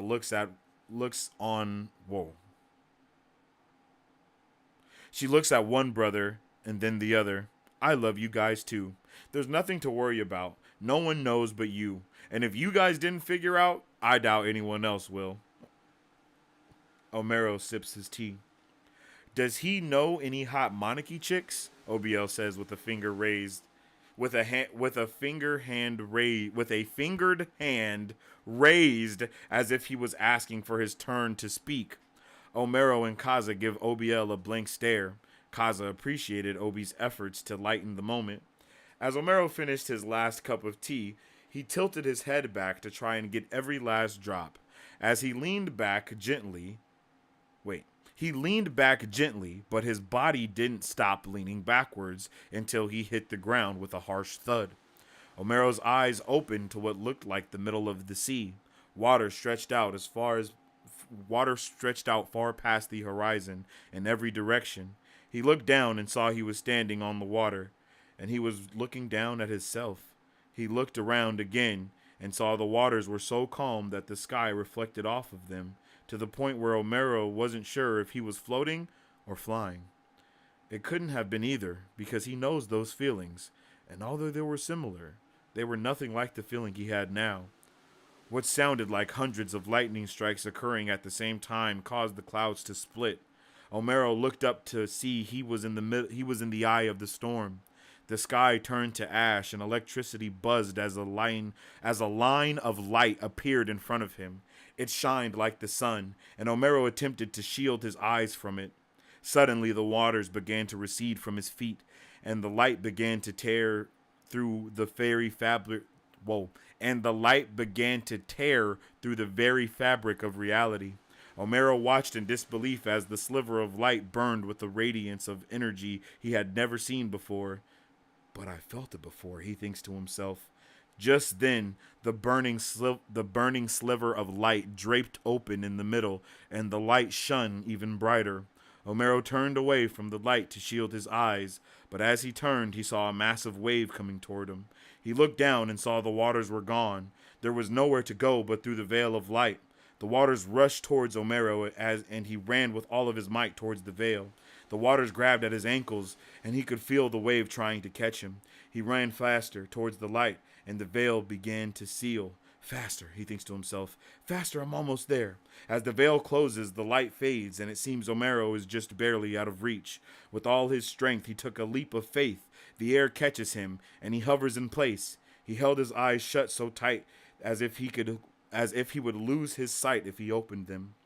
When he finally did, he saw his reflection. It was split in two, right down the middle. Was it his reflection? The man looked like him, but only 10 years younger. Hair was the same, but something was different. His eyes. The man who Omero stared at looked exactly the same as him, except for his eyes. His eyes were red on one side and a bright purple color on the other. He blinked and the man was replaced with the poppy tree. He blinked again and the poppy tree replaced by a grand tree so tall Omero couldn't even see the top of it. He blinked again and he stood on still waters, but this time the light illuminated around a figure, a silhouette of a woman. Maybe it was Kaza. No, this woman's hair was too long, and she had shape to her. He squinted to try and get a better look, but darkness engulfed him. He shut his eyes tightly, again hoping He shut his eyes tightly again, hoping this would all subside. Then the feeling of floating in water came back. He floated through the waters of an empty void, and then the feeling of flying came back. This wasn't just flying, it was soaring. The gusts of wind hit his face. Even with his eyes shut, they still watered from the force of the wind. Then his body thudded to the ground. End of chapter 1.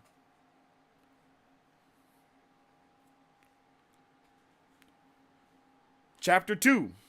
A Journey is Missed. Omero jolts awake, gasping for air, dripping with sweat. What type of tea was that? He asked, still panting to catch his breath. He looks around, and his vision seemed impaired. Everything he looked at was shaded with a black tint. His breathing grew heavier, and his breath fogged the glass in front of his eyes. He goes to touch his face, but something stopped him. Is this my helmet?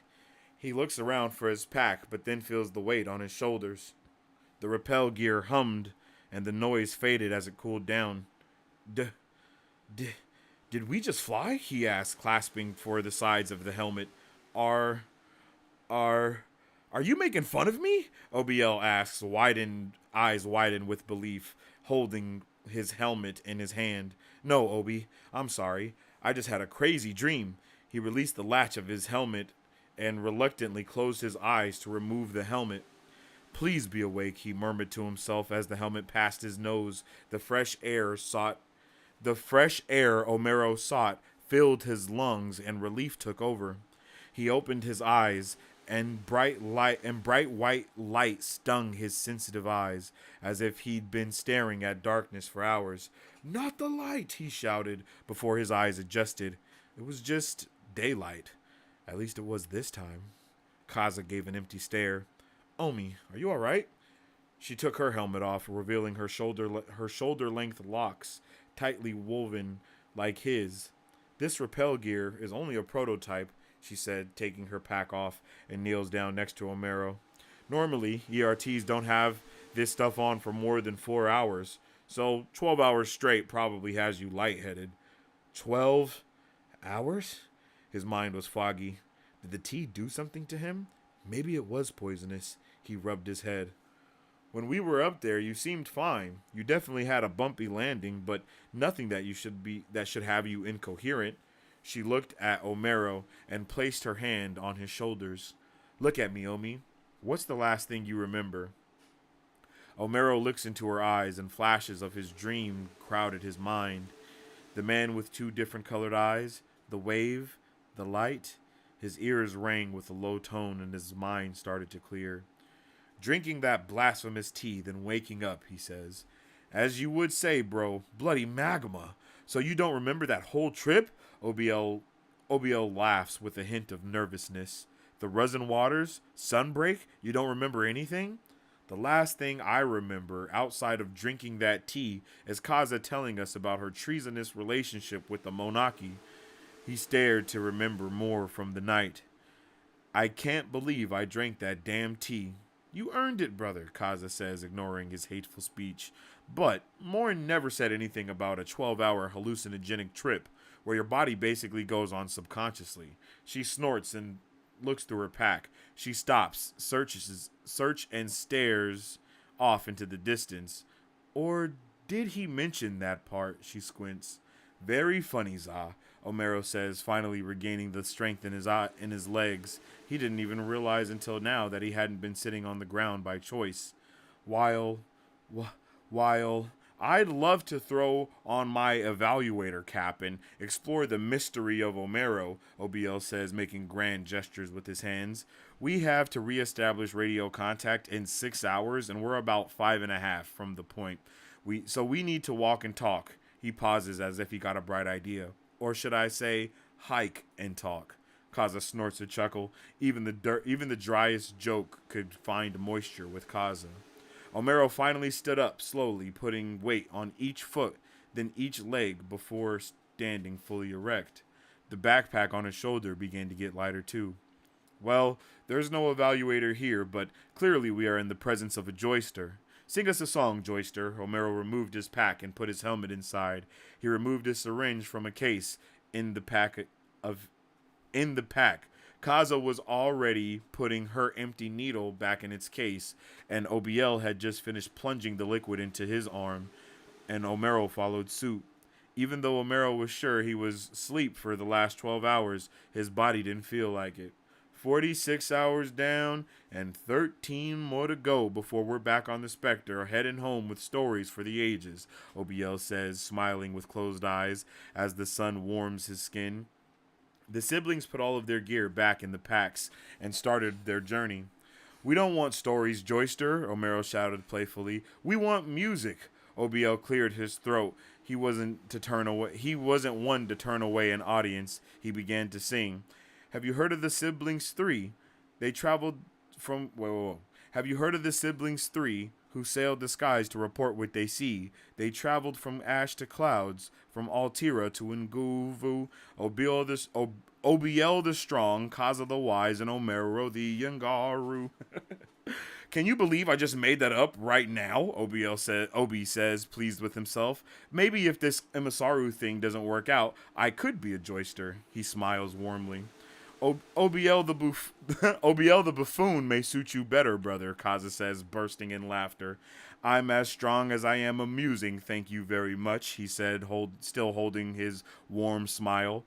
It warmed Kaza too, and she laced her arm through OBL's and squeezed. That's right, you're our buffoon, she said before taking lead on the hike.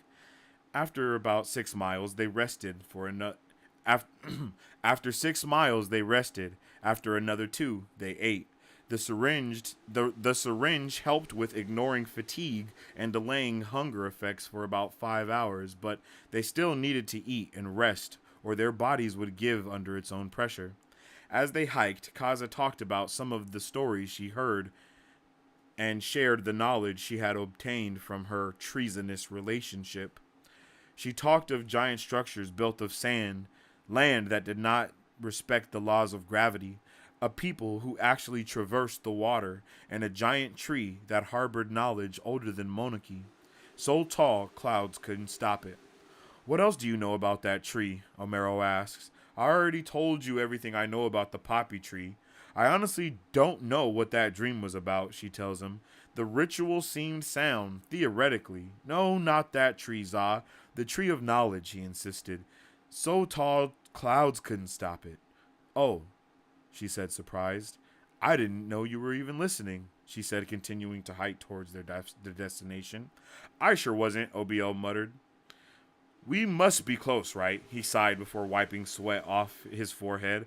I'm not a fan of all this hiking nonsense. His voice trailed off in a ramble. I don't know a lot about the Tree of Knowledge. She stopped to look back at Omero. I just know what I told you already. Even asking for more, he wouldn't tell me.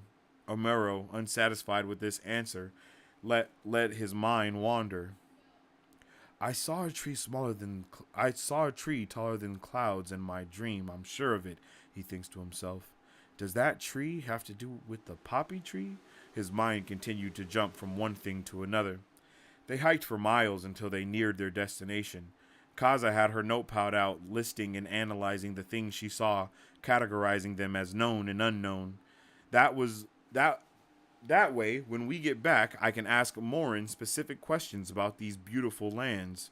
She would tell them whenever she would stop to admire a plant, fungi, bird, or anything foreign for that matter, which was everything. OBL was singing. OBL was trying to think of words that rhymed. OBL sang softly, trying to think of words that rhymed. What rhymes with poison tea? It wasn't poisonous. It was just evil, OBL said, cutting off Kaza. A lot of stuff rhymes with evil. Thank the goddess we've made it, Omero says, cutting all the noise around him to a halt.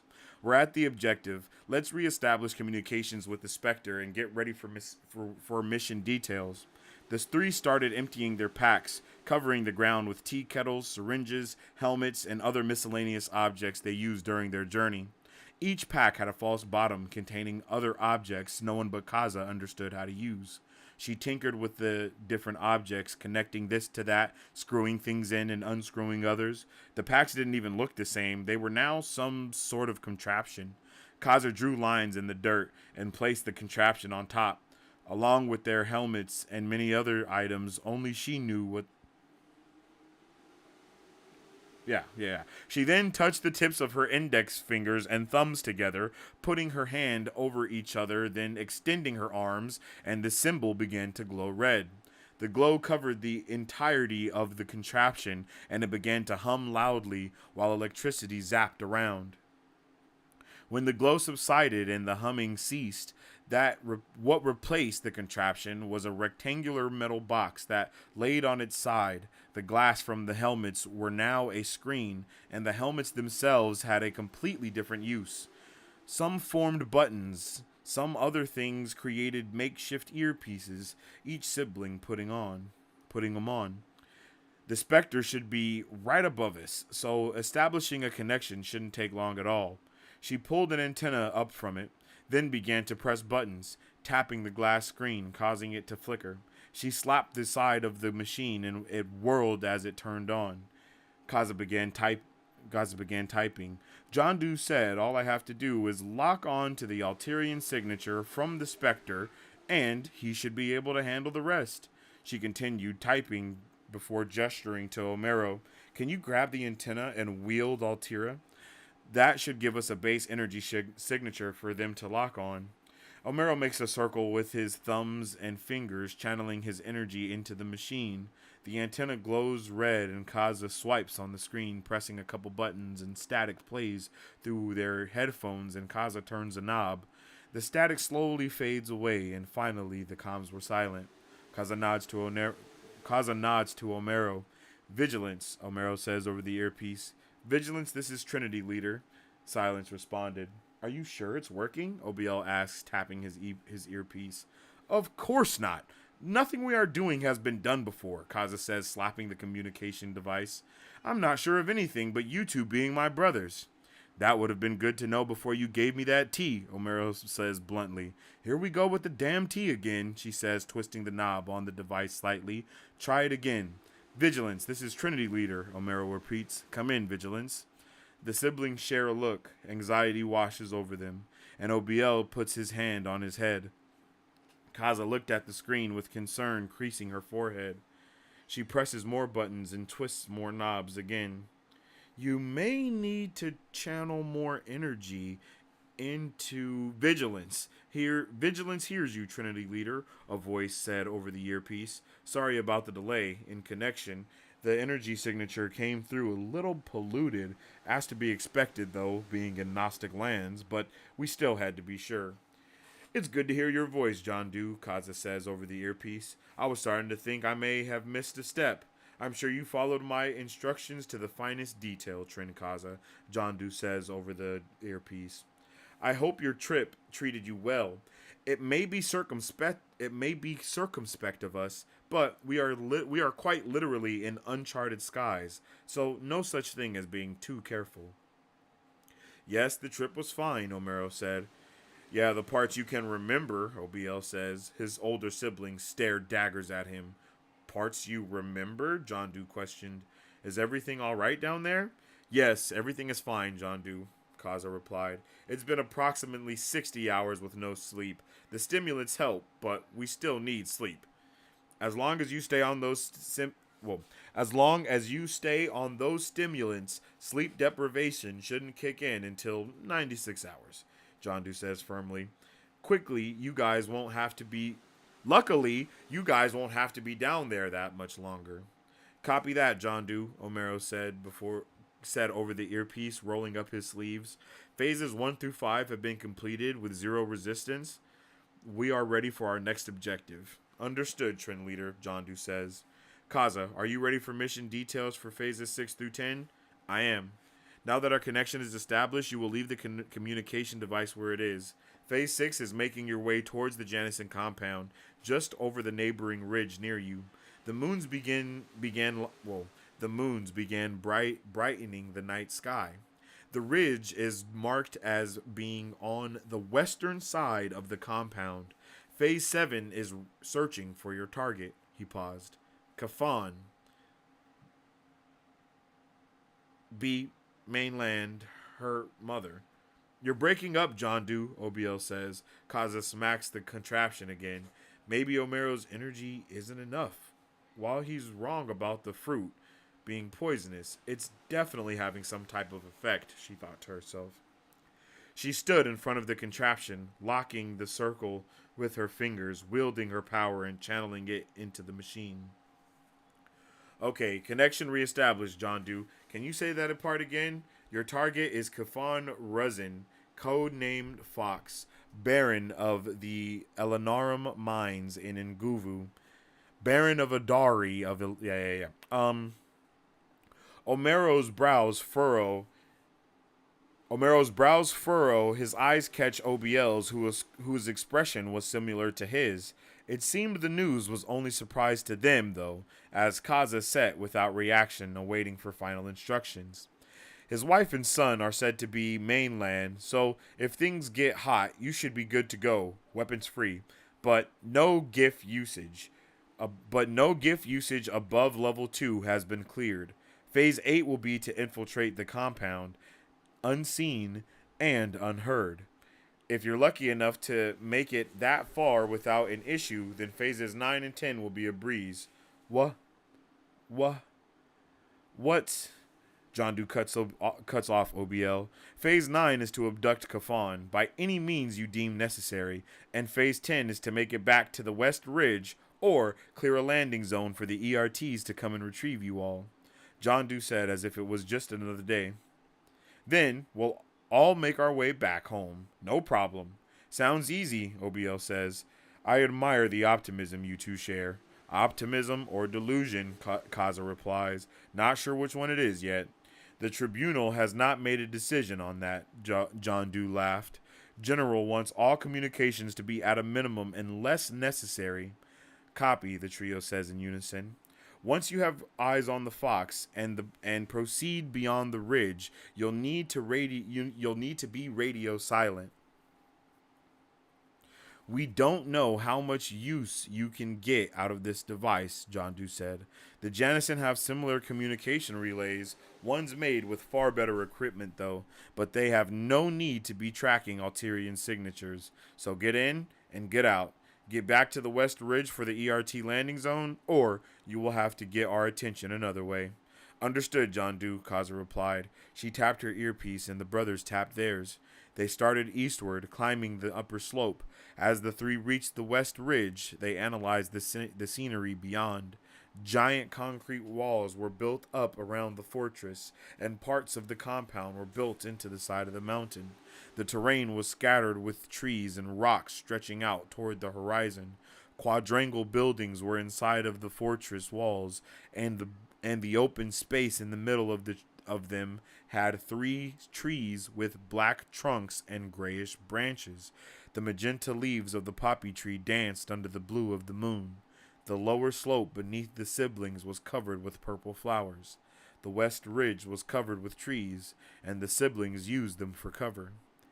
They were recon ready, laying recumbent in the night, awaiting to make visual. End of chapter 2.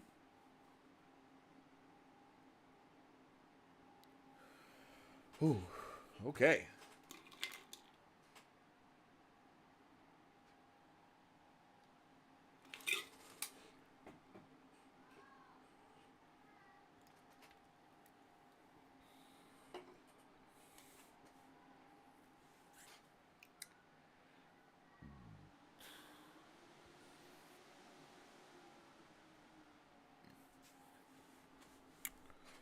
Chapter 3. Upon the Ridge. The wet moss felt cold beneath them, and the howling wind brought a chill with it. 5 massive oak trees with dark green leaves hid the 3 for hours. Omero searched for his target with his field lenses, magnifying his view as he looked through them. He searched for Kafan, but instead finds the poppy trees in the compound. Trinity Leader, General Norman starts. Do you have sights on the fox? We have confirmation that the fox is on the move. After a moment of silence from Omero, OBL presses his comm and replies, "Negative, General," then gives Omero an empty stare. Trinity Leader, when you see them, move in immediately, says the General to Omero. Our success window started closing the minute you all took step on these godforsaken lands. Omero was suspended in his thoughts, unknowingly bounded in silence. He stared into his field lenses, fixated on the poppies. His peripheral vision melted away and darkness took its place. The sound of wind flooded Omero's senses, and all other sounds blended into a low-pitched muffle. The trees breathed with energy until they were the only thing locked in his vision. The breathing synchronized with his heartbeat, glowing and fading as he inhaled and exhaled. He held his breath He held his breath, and the glow of the tree dimmed like a finished candle. Omero's eyes were glued on the darkness. Omero's eyes were glued open as the darkness swallowed his senses. Omi, are you with us? Kaza asks her older brother. I sense your focus is wavering. Omero snaps out of his trance-like gaze. His senses came flooding back with a shock to his nervous system.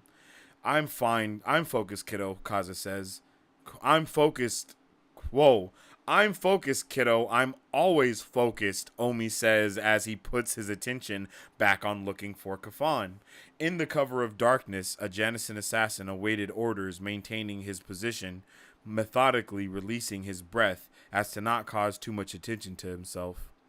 If you are in position, Mwaji, stay silent, the man says. He gets no response, then chuckles. Good. They said Norman was the seize an opportunity type. At least we can count on Alterians for something. He presses a button, opening the communications to other Janison. The inertia of Nguvu courses through our veins, he says, standing up from behind his redwood desk. The Resin family has held title of Baron over the Elenarum ore for generations, and now these patrons of a whore goddess think we'll allow them to step into our land, take our livelihood, disrupt our families, and reap the benefits we have so rightfully earned in the name of the fatherland.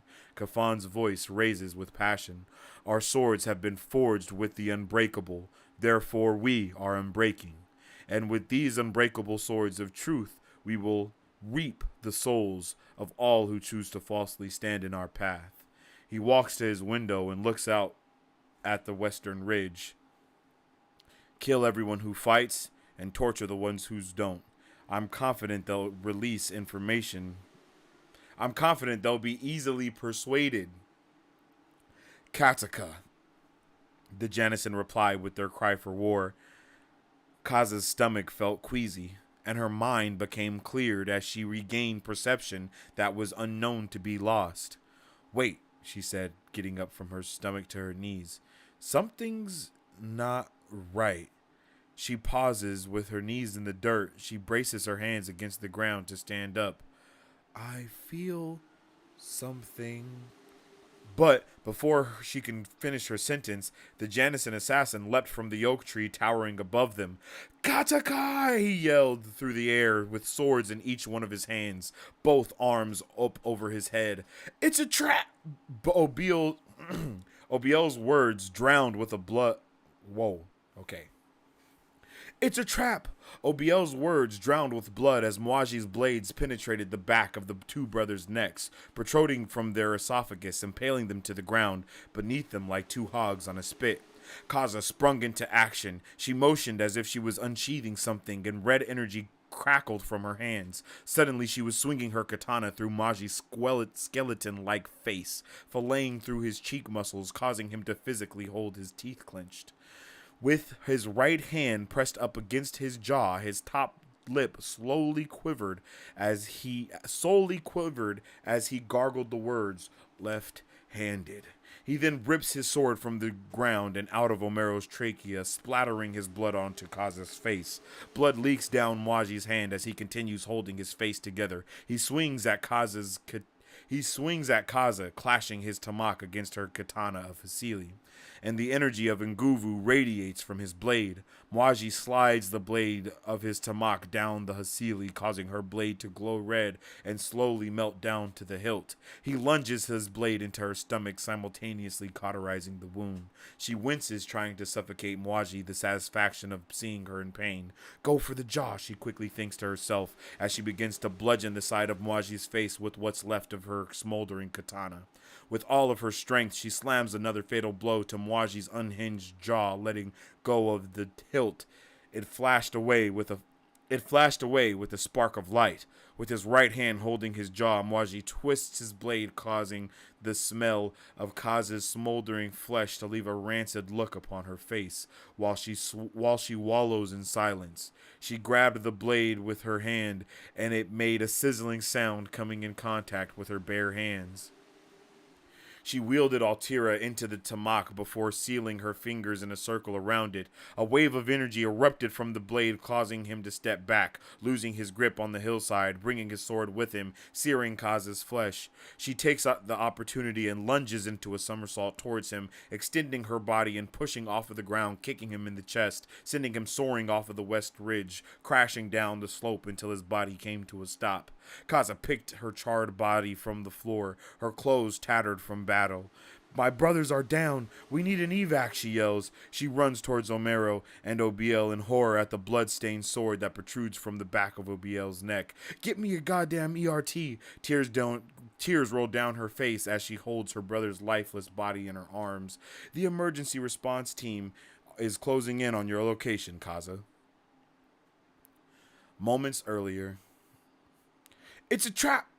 Obiel's words are abruptly brought to a halt as Mwaji's blade penetrates the back of his neck, protruding from his esophagus, impaling him to the ground beneath him like a hog on a spit. I'll kill you! Omero's words angrily echoed in the night. He looks around for his siblings, but there was no one in sight. 3 poppy trees set in the middle of the courtyard. He rubs his forehead, trying to remember what just happened. Was that a dream? If you guys can hear me, I think I'm somewhere in the compound. Omero goes to tap his earpiece, but there's nothing there. Stranded with no communication to the rest of his family, he has no choice but to hide or fight his way out and make way back to his sister. Omero decides on a silent course of action. He slides open a door leading inside the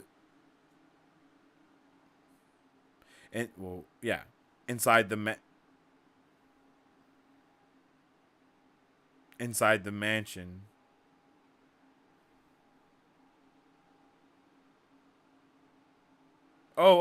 He slides open a door leading inside. What? Wait. Hold on. I'm sorry.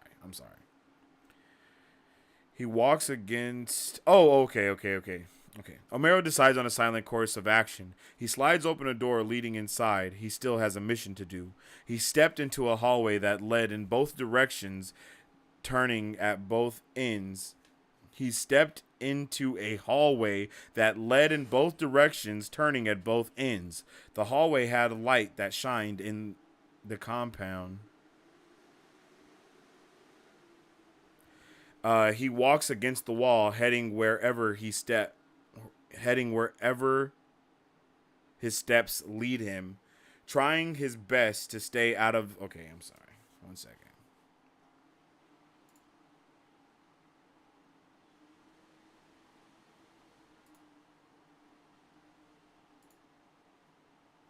Okay. Here we go.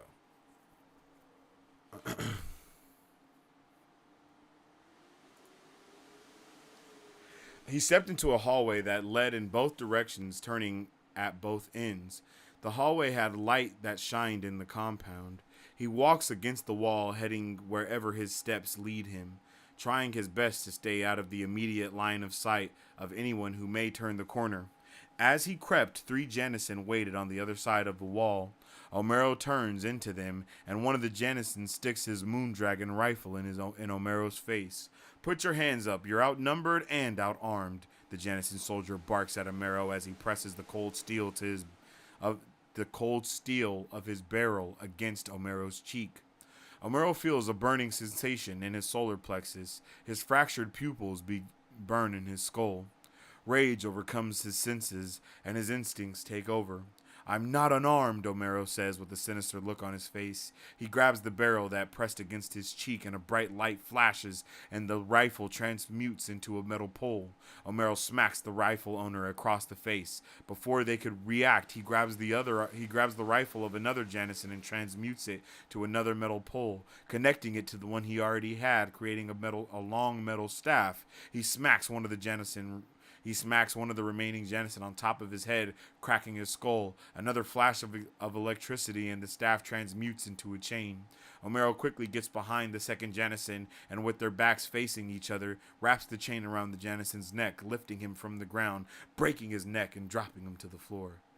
Now I'm not outnumbered. Omero smirks at the final Janison, turning the metal chain to a sword, severing his head. He takes a field radio and continues through the main house. A voice comes over the radio. "Get Louise to the safe room for stage 5. If I find the security room and get to the camera, I should be able to find Kafan," Omero thinks to himself, moving swiftly down the corridor. He opens the door and finds a room containing a greenhouse. Someone likes fresh fruit. Closing the door, continuing down the hallway. He opens another door and finds a room stockpiled with ancient books and artifacts.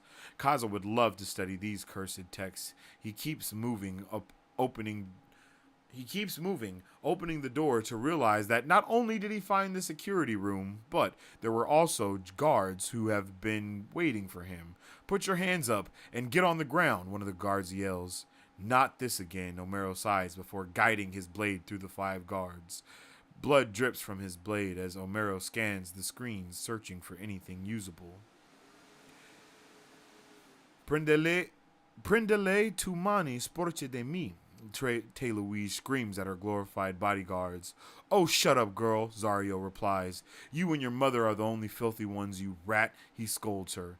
"Now, unless you want to die, move," he finishes. "Zario, the compound has been breached," another Janison reports over the field radio.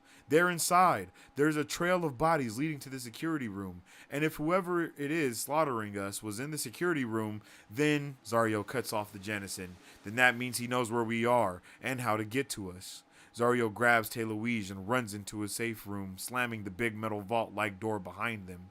After turning on the defenses, he scans a screen of cameras watching Omero slaughtering Janison in his path. His heart begins to race, seeing all of his fellow men get torn through like a pack of wolves was let loose in the mansion. He grabs his pistol from his holster and unsheaths his sword as he watches Omero get closer and closer. "What is going on?" Louise demands. "We thought a team breached inside, but it's just one guy, and he's headed right for us," he replies. "Where is Mwaji?" she asks. Mwaji was somehow incapacitated, but your father and your brother are already undergoing moving to the inner city through the tunnels. All we have to do is hold out in here until the marionettes get wind of this chaos and come deal with these assholes.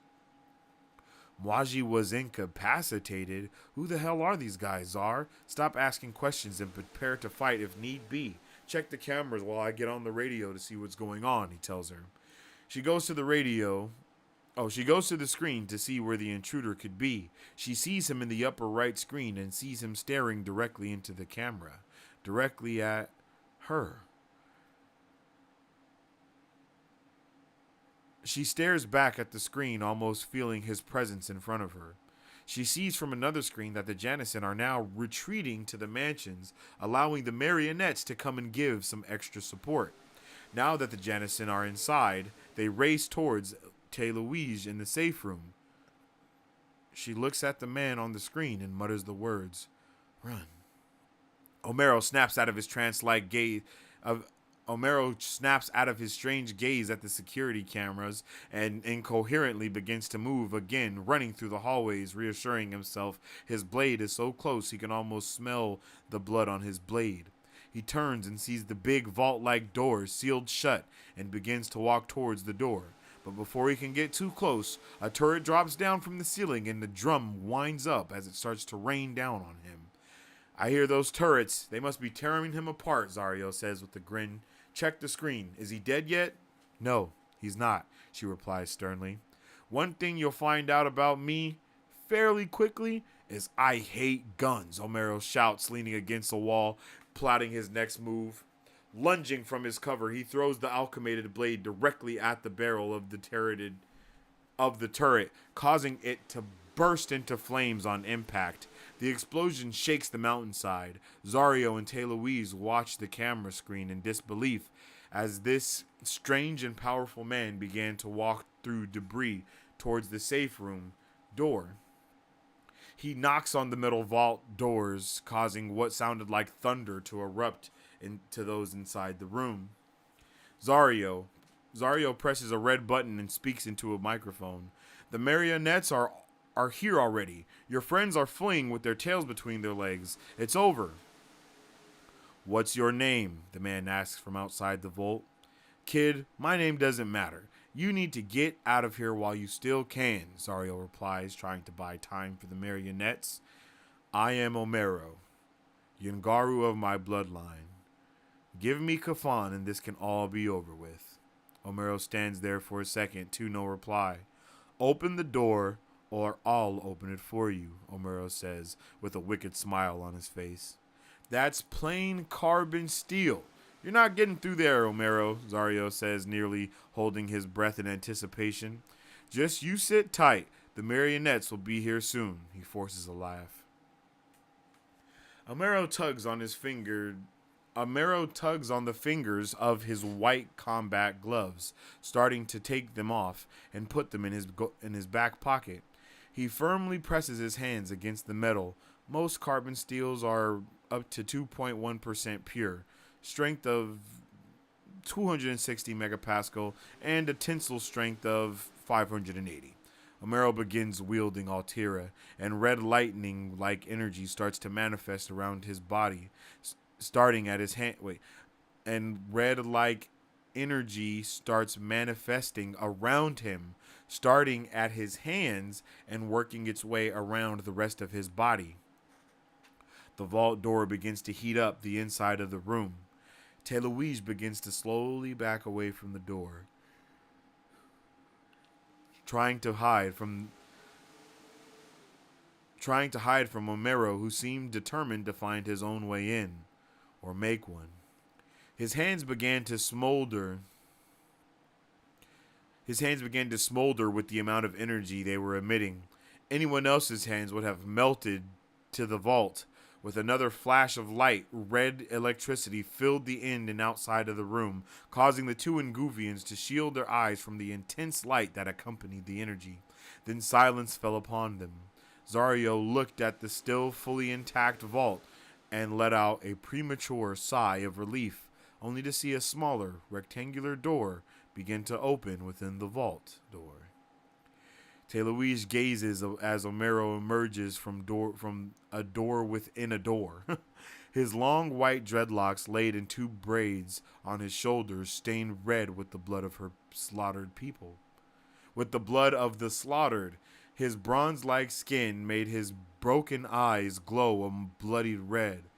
His height and stature made him seem almost a god amongst men. She could not help but hold an elongated admiration for the man standing before her, covered in the blood of her people. Zario, with his rifle aimed, starts to blurt orders.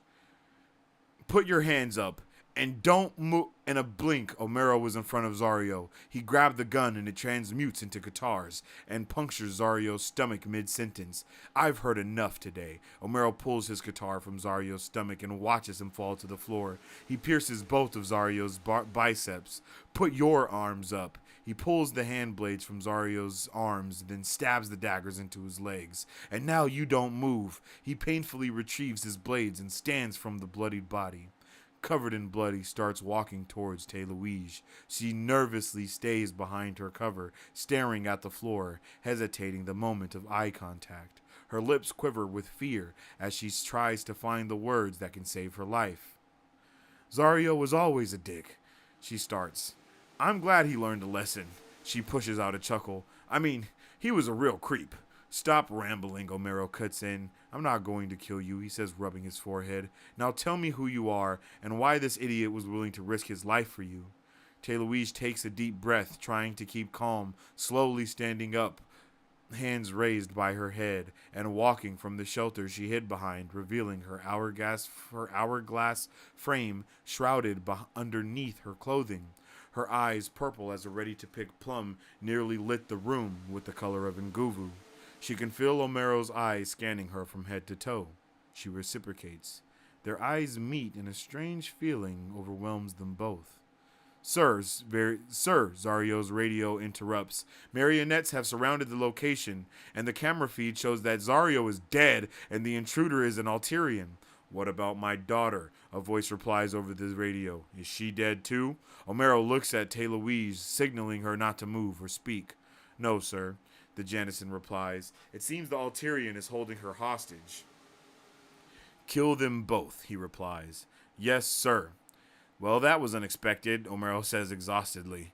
Those marionette drones will 100% kill us. He then closes the transmuted door, sealing the safe room again. You wouldn't happen to know a way out of here, would you? He questions. I don't understand, she stammers. All you need to understand is that we need to get out of here sooner than later. But why? Bloody magma. Those drones are about to rain hell on us, and I've already used too much energy getting to you. Why would Dad say kill me too? Look, I don't know, and I really don't care. All I know is I don't want to die, so you need to stop having an anxiety attack and think of a way for us to get out of here. Louise stood there silent, broken. Her father ordered her death. Her mind overwhelmed with a flood of possibilities and excuses. She falls to her knees as her eyes begin to gloss. Did he ask me here to kill me? She thinks to herself. Was Zario's plan to kill me the whole time? Her mind continues to wander, fluttered with more questions than answers. Her tears flow from her eyes like streams, burning her face as they roll down her yellowish pale skin. Her cheek begins to sting and her head flicks to the right. She watches Homero's hand glide away from her face. Hey, you gotta snap out of it, Homero says, putting his hands on her shoulders. Unless you want your father to get what he wants, I need you to snap out of it and think of a way to get out of here. I'm sorry, her voice quivers as she wipes her tears away. We can use the tunnels underneath us. She stands up from the floor, rubbing her cheek. I've seen what you can do, she says, trying to gather herself. There should be a tunnel beneath us. Can you open the ground or something? I don't have the energy for that, Homero says, looking down at his hands, palms ripped and blistered. I had to go through a lot of your friends out there, and it was less than an uneasy trip to get here. I need sound. Clang your guitars together as hard as possible, she says to him. I'll do you one better, he says. The sound of the marionettes was moving in like bees buzzing towards freshly blossomed roses. Omero manipulates his right-handed guitar, turning it into a pointed spear, and his left guitar to a metal pole. He scribes an alteration ring into the ground, then pierces his spear into the middle of it. He grabs the handle of his metal club, and with both hands he crashes the metals together with all the force he can muster. Teluige doesn't just hear sounds. She doesn't just feel the vibration. She sees it, and through the act of wielding Nguvu, she can manipulate it to her will. She amplifies the frequency of the sound waves, and the estate begins to rumble as she starts absorbing the sound waves, calling on Nguvu to bless her. I'm pretty sure my ears are bleeding, Omero yells over the binary waves. She pressed her hands against the ground and allowed the lands of Nguvu to flow through her. Her veins radiated the color of Nguvu, and the ground beneath them began to crackle and crumble. Omero holds his finger in a ring, and the alteration circle begins to burn bright red. The floor beneath them erupts into an explosion, and the roof above them caves in from the sheer force of energy released from one person. They crash through the floor, slamming against the tunnel ground. Omero pushes himself off the ground, moving rubble off of them. "Holy shit, you did it," Omero said to Teluige. Omero said to Teluige. He looked for her on the ground, but she was already standing as if she landed that way. "Yes, she did do it, and I always knew she could," Kafan says, with a crooked grin. He turned his screen off to the cameras. "They're in the tunnels," he radioed to his men. Janison soldiers and marionette drones are swarming the tunnels, and they're heading right for us, Teluige mutters, dusting herself off. The running steps of soldiers echoing from the left side of the tunnel told Omero time was running out. "Altira, give me strength," he proclaims, retrieving the metal pole. Teluige points down the right of the tunnel. "We have to keep moving." The two began to run in opposite directions of the soldiers. "Where are we going?" he asks. "As far away from my father's men as possible." This tunnel was she says, quickly looking over her shoulder. "This tunnel was a mine shaft used by my grandfather and his grandfather before him to harvest Elinarum. Elarinum. Yeah, Elinarum. Oh, Elinarum. No, I like Elinarum more. My bad. I'm sorry, I'm reading, I forgot. Elinarum is Nguvian ore used to make some of the most pure and strongest metals in Gafora. All Nguvian ore has high trace metals of the purple isotopes that bestow the Gyphs of Nguvu with their universal property. This causes the metal to be near indestructible, and because of this,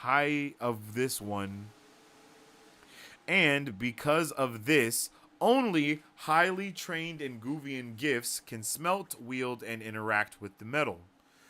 For an old mining shaft that houses some of the strongest metals in Gafora, there sure are a lack of metal. Jogging through excavated tunnels, she yells to Omero, "Just keep moving forward. We're almost there." "Almost where?" he asks. "An old bunker for earthquakes," she replies, following the tunnel until they reach a fork in the path. "Back in the day, my great-grandfather refused to have any other metals in the tunnels because it would take on some of the properties of the Nguvian ore." Omero looks right and left, but before he could ask, Teluige sprinted down the left one. Most metals can't handle that type of raw energy, and it could potentially cause a devastating reaction. The tunnel went into a juncture. They were forced to use red oak beams wedged and clasped to the walls rather than metal ones. And those wouldn't hold up well against the earthquakes. So he built a bunker so workers could be safe from the possible collapse of the tunnel. So this whole tunnel is filled with Nguvian ore. Omero stops at the juncture. Teluige egged him to continue. "For a lack of better words, yes." How far are we from the bunker? Not too far, it's just up ahead. She gives Omero a nervous look. Why? Well, maybe it's time for another earthquake. Omero then grabs his alchemated spear and throws it with as much force as he can. The metal plunges into the top of the tunnel. Are you crazy? Louise says, her eyes widen in disbelief at what the Alterian had done. The spear gradually absorbs more and more of the ore in a pulsing sensation. The Nguvian ore began reacting to the metal of the spear, causing the point of impact to start smoldering. The spear's energy shot out from the point of impact. The ore cracked in response. With each crack, a purple shine broke free from the ore. An interesting sound of sparks and what sounded like a graviton thruster revving. I hope we're as close to that bunker as you said we were. This tunnel is old, Louise explains. It can barely handle one explosion, let alone two. She was right. The initial blast from Kafan's estate had already weakened many of the wooden beams in the tunnel. But there was no way for Omero to know about the fragile infrastructure of the century-old tunnel system. The Janison in the tunnel were hot on the pair's trail and closing in fast, running straight toward their demise. Crack-a-coom! The explosion was so immense it caused the earth to rumble as if a beast was going to emerge from the depths of hell. And in many ways, that is exactly what happened. Inside the Nguvian bunker. You almost killed us, Louise criticizes Omero's irrational plan that really wasn't much of a plan at all. Well, I didn't see you coming up with any bright ideas, he scoffs, looking around the bunker. News flash, we are in my bright idea right now, she says, placing her hand on her hip and her face in her palm. Yeah, but who's to say they didn't know about this bunker?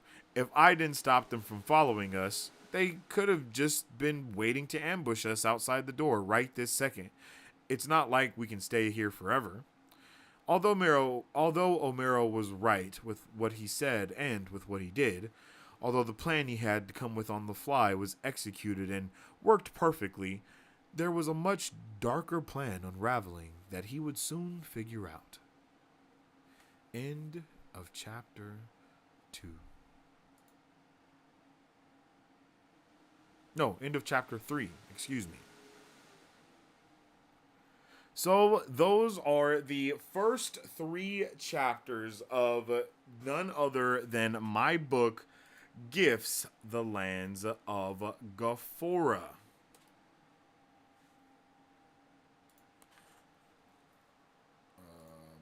It's like, what in the what? Bam.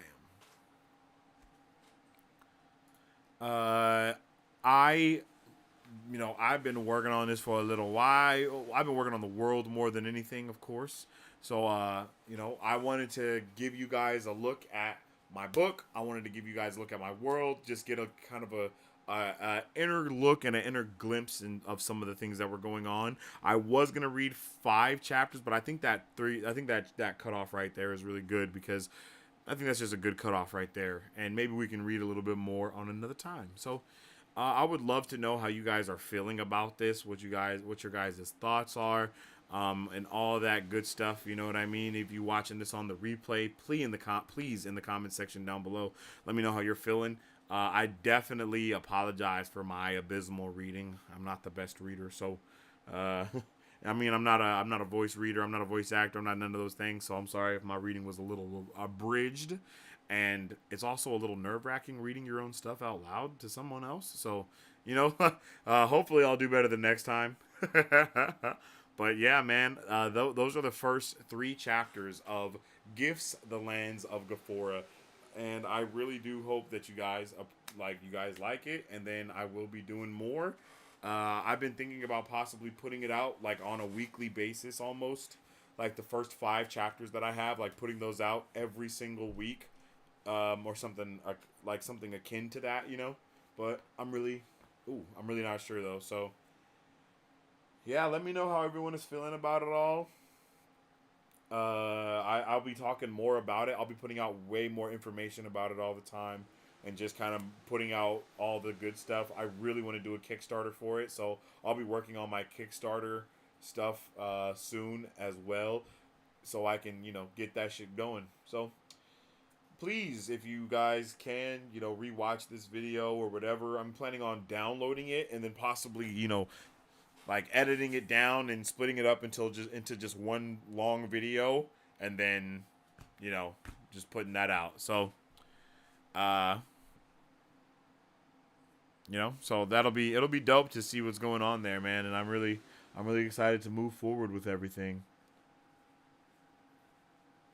But with all that being said, if you haven't already, make sure you drop a like and a share on the stream, because it definitely helps out tremendously with all the things that we do around these parts. You can also follow me on social media at Sensei Finito to stay updated with all things, with all my thoughts, theories, and opinions of whatever particular thing I may be partaking in at that particular time. You can also follow us on social media at Marvel Bros to stay updated with all things Marvel and everything pop culture.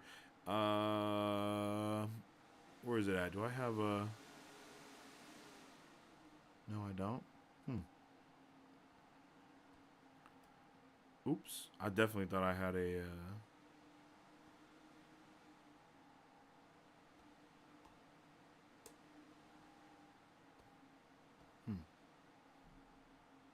Oh, yeah.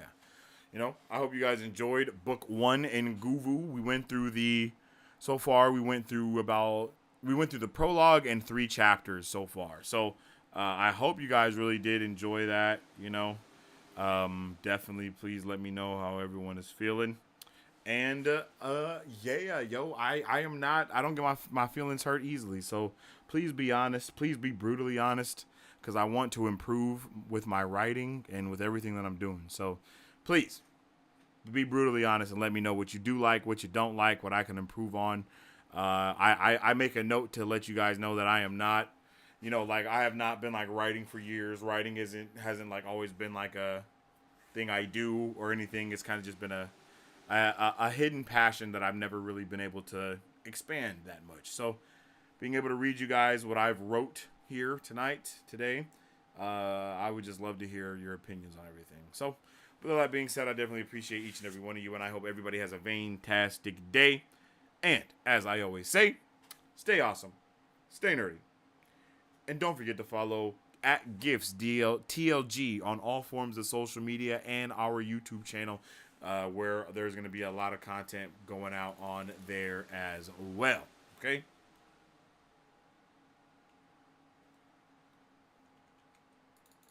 All right. Excelsior. If you guys would like to support Marvel Bros, all you gotta do is visit our website at www.marvelbros.com and buy some merch. Represent the superfan. Or you can join our Patreon to get early access to content, patron-only scoops, giveaways, private Q&As, and those sacred watch parties. We appreciate you guys. We'll catch you on the next one. Excelsior. On today's pop culture news update. And on today's pop culture news update. On today's pop culture news update.